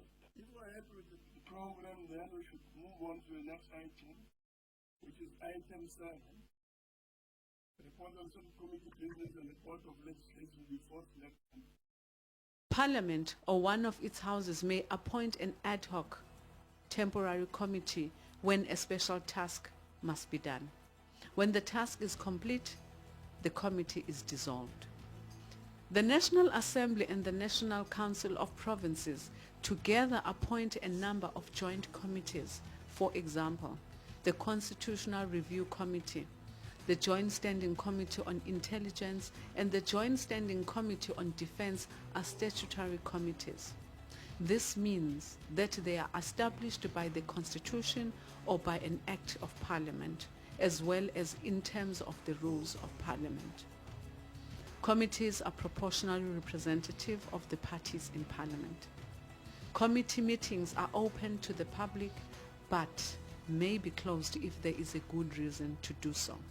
Committees have the power to summon any person to appear before them, give evidence, or produce documents. They may require any person or institution to report to them. Committees may also receive petitions, representations, or submissions from the public. Each committee is headed by a chairperson. The work of committees is not restricted to government. They may investigate any matter of public interest that falls within their area of responsibility. The committees play a very important role in the process of building democracy and involving the public in the processes and activities of Parliament. Visit parliament.gov.za. Parliament. Following up on our commitments to the people, making your future work better. Welcome back, viewers from your different areas, different places across the country, and wherever you are, we are saying welcome back again to this live streaming of the State of the Nation address. So with me is Advocate Modibedi Pindela, who is the Secretary to the National Council of Provinces. Remember earlier on, we highlighted that Parliament has two houses. One is the National Assembly and one is the NCOP. So we are going to have a moment with him. Advocate Pindela, welcome to this interview. Thank you very much. How is 2020 treating the advocate? 2020 is treating me very well. Yes. Yeah, what do you mean well? Well, I'm happy. So, and I think whatever is happening in Parliament is going very well. The preparations for the State of the Nation address is going very well. We're just waiting for 7 o'clock. Thank you, Advocate. Just before we dwell into your mandate as the Secretary in the National Council of Provinces, the month of February has had two significant events or occasions. One of them is the 30th celebration of the release of the late former President, Mr. Nelson Mandela. Where was Advocate on that day? I vividly remember that day because I was at the Grand Parade. I just came back from home, and when I arrived in Cape Town, I just bought a train, came to town to receive the former President Nelson Mandela. Thank you. You know, Advocate, when we read history and you engage with other people, most people will say there are so much of undocumented stories around this time of the year in the history of South Africa. Is there something that you would like to share that has never been shared before or undocumented? Surrounding Nelson Mandela? Yes, yes, yes. Like I have indicated, I was part of that moment. I was part of the crowd that heard the voice of Nelson Mandela for the first time after he was released from prison. The very first thing that he said, the amandla that he uttered was electrifying. Thank you. So we hear that one of the most important things that was spoken was amandla, meaning power. So that power refers to the nation, of course. It refers to power to the people.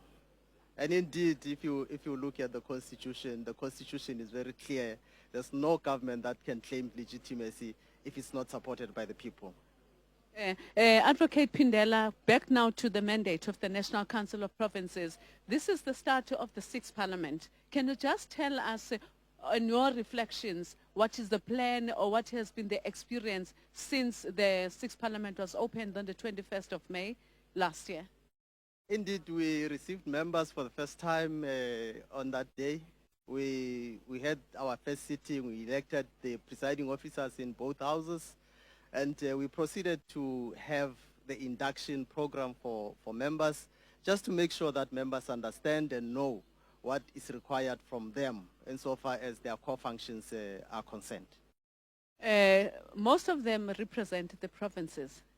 To those who have never seen the State of the Nation address in the previous years, can you just give us a synopsis or a summary as to who are these delegates and how is the representation nominated? Okay.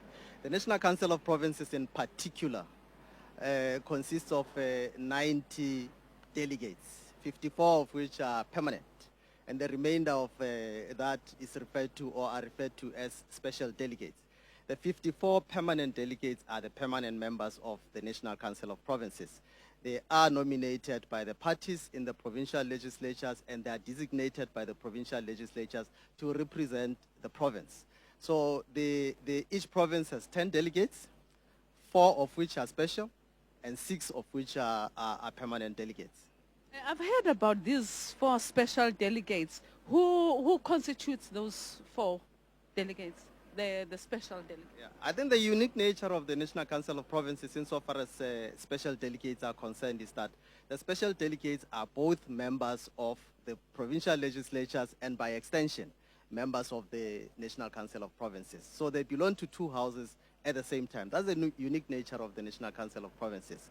So the 4 special delegates are members of the provincial legislature. They attend the proceedings of the National Council of Provinces as and when it is necessary. For instance, if you are dealing with matters relating to health, the provincial legislatures will send perhaps members of their portfolio committees who deal with health matters, or the MECs who are responsible for health matters in the provinces.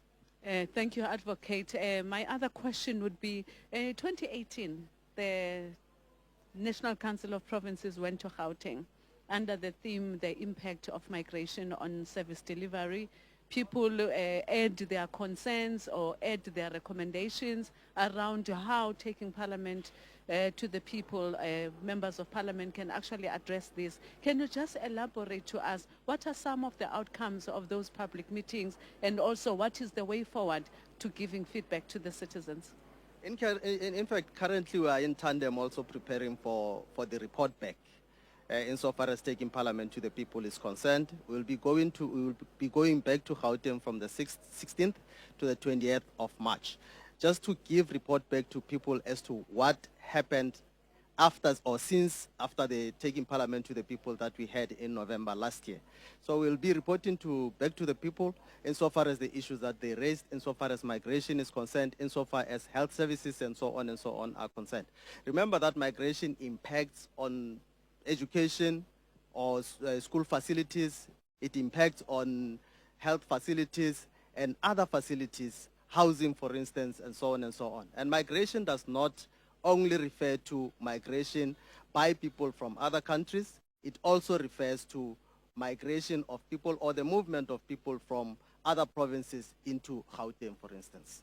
Thank you so much, Advocate. No program of Parliament can happen without funding or without financial resources.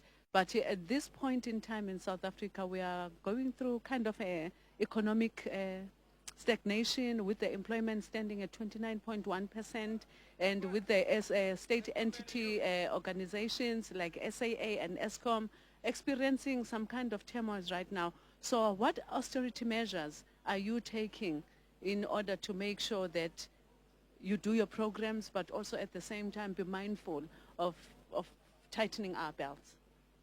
Look, it's a known fact that democracy is not cheap. Public hearings or facilitation of public involvement in the processes of the National Council of Provinces obviously requires that you transport people, for instance. But we have resorted now, in the past we used to use, for instance, marquees to have public meetings. Now we have resorted to using public buildings, for instance, for the purposes of public hearings or for the purposes of facilitating the involvement of the public in our processes. So that has contributed a lot towards cutting costs insofar as taking Parliament to the people is concerned. But as I have indicated, democracy is not cheap. You have to make sure that when you call people, because they do not have the means of coming to the areas that you'd be inviting them to, you have to transport them. you must make sure that, for instance, you provide water to them, you provide other facilities like ablution facilities, you provide food to them, and so on and so on. So you still have to contend with that. So actually, Advocate, the NCOP is really taking serious the issue of strengthening public participation in its programs. Can you agree with that, or you'll say, no, you're still taking baby steps? No, we are indeed strengthening the facilitation of public involvement in the processes, not only in the lawmaking processes of the National Council of Provinces, but also in other processes, like during taking Parliament to the people, for instance. We call the public to come and voice out what concerns them so that the National Council of Provinces can address those issues. Thank you, Advocate. Back to what is happening now today, State of the Nation address. What is the National Council of Provinces' role in this August moment that Parliament will be hosting this evening?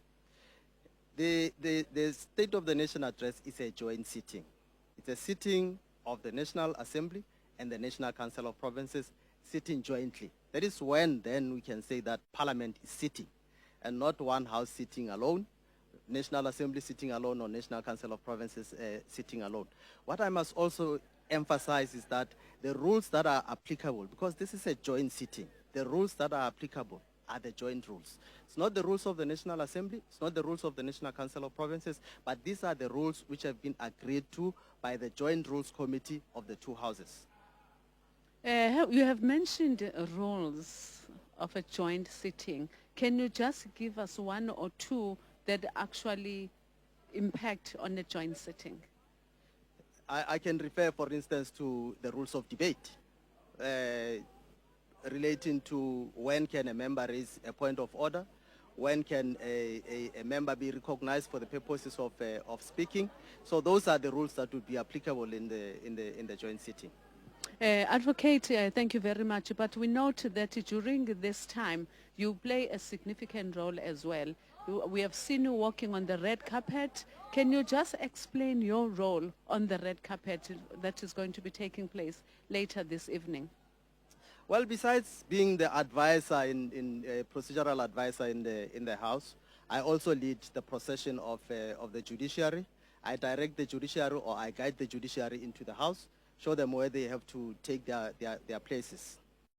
And then your role inside the chamber. We have seen you quite a number of times occupying a seat where the procedural officers sit. What is the significance of your presence during the discussions or the debates or during the State of the Nation address within this context? Before the sitting takes place, there's a lot that happens behind the scenes. For instance, we have to prepare what we refer to as a convening notice that is read at the beginning of the joint sitting. We have to prepare what is referred to the order paper. And during the debates, we also have to prepare what is referred to as the speaker's list.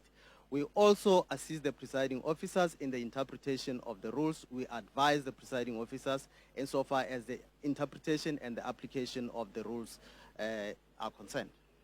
Thank you, Advocate. The last question would be, what are your expectations then for this particular State of the Nation address? Because it's the second one after the 6th Parliament was established. I'm looking forward to a very successful State of the Nation address. You can see that the arrangements are near to their end. And we hope that tonight we're going to have a very successful, very peaceful State of the Nation address. Advocate Pindela, thank you for such an informative interview, and we hope you have a wonderful time this evening, and all the best. Viewers at home, that was Advocate Pindela, who gave us an overview of the role of the National Council of Provinces and his role, and also that of members of the National Council of Provinces. Thanks so much, Valerie, and we hope you at home as well have a little bit more insight why certain things in government tend to be so technical, and you might even feeling a bit frustrated in areas of service delivery. It's because of the hierarchy and the various tiers of what happens from a national perspective legally, and how laws are made, ratified, and also made into law. So it's been an education, I must admit, from myself as well, that you have portfolio committees who then report to a steering committee and select committees. Just unpack it in a layman's terms for us, Tim Nicholas. Well, Cindy, Parliament, as Sis Valerie earlier mentioned, it has two houses, which is your National Council of Provinces and the National Assembly. And constitutionally, these houses establish committees that will consider matters, refer to them, and then report back to the House. So basically, they are the extension of the two houses. So portfolio committees will be for the National Assembly, and for the National Council of Provinces, it will be your select committees. We also do have your standing committees, like standing committees on public accounts, and then there's also a standing committee on SCOA, which is often referred to as SCOA. Nonetheless, it is a beautiful day in Cape Town, and you are still watching the live build-up of the State of the Nation address. And of course, there are road closures that you need to be aware of. We encourage you to take a walk, rather, around the CBD as opposed to driving. But here's a list of all the road closures you need to be aware of.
Dumelang bagaetsho, ke nna Thandi Modise, the Speaker of the National Assembly.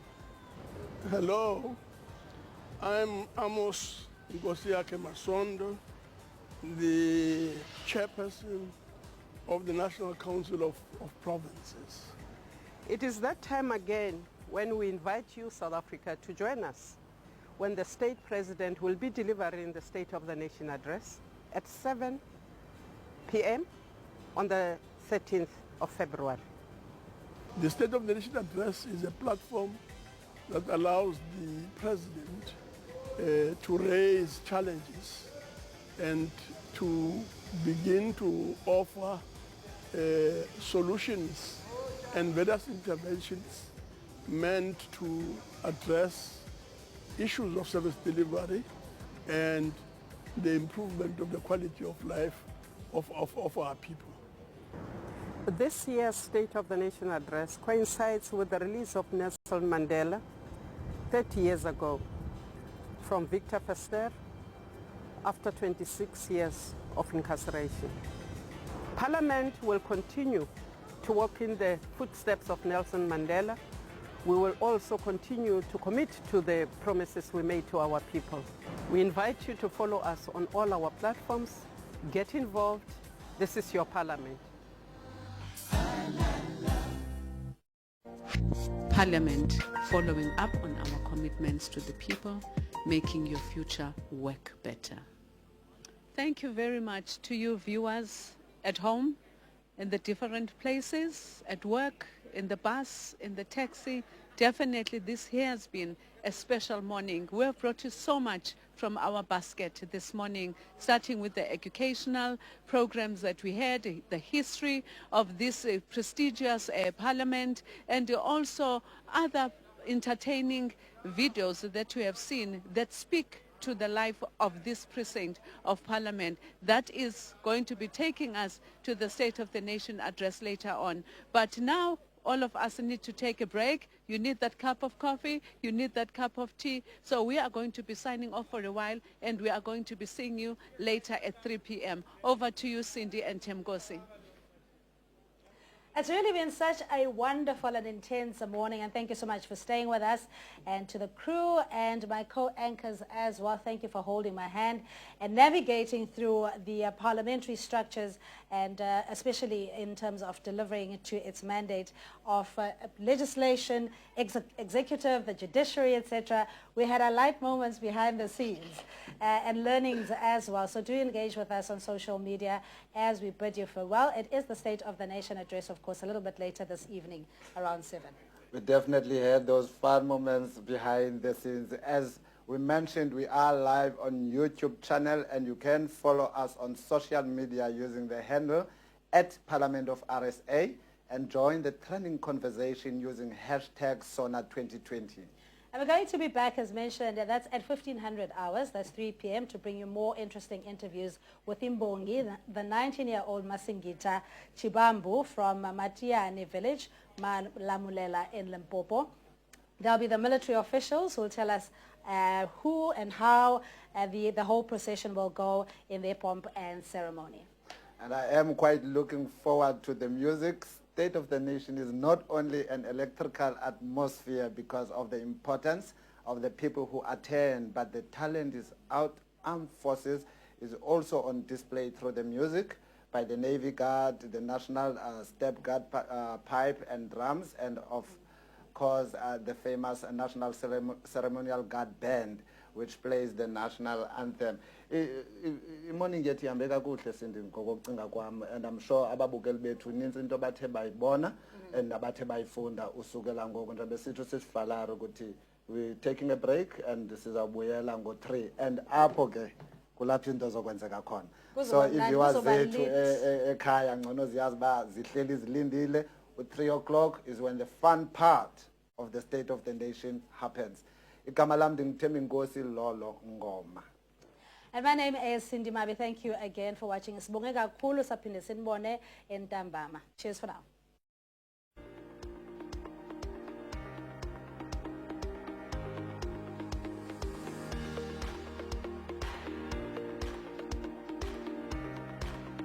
On Thursday, 30th of February 2020, President Cyril Ramaphosa will deliver the State of the Nation address at Parliament. The address is delivered in a joint sitting of the National Assembly and the National Council of Provinces. The State of the Nation address marks the official start of the parliamentary program for the year ahead.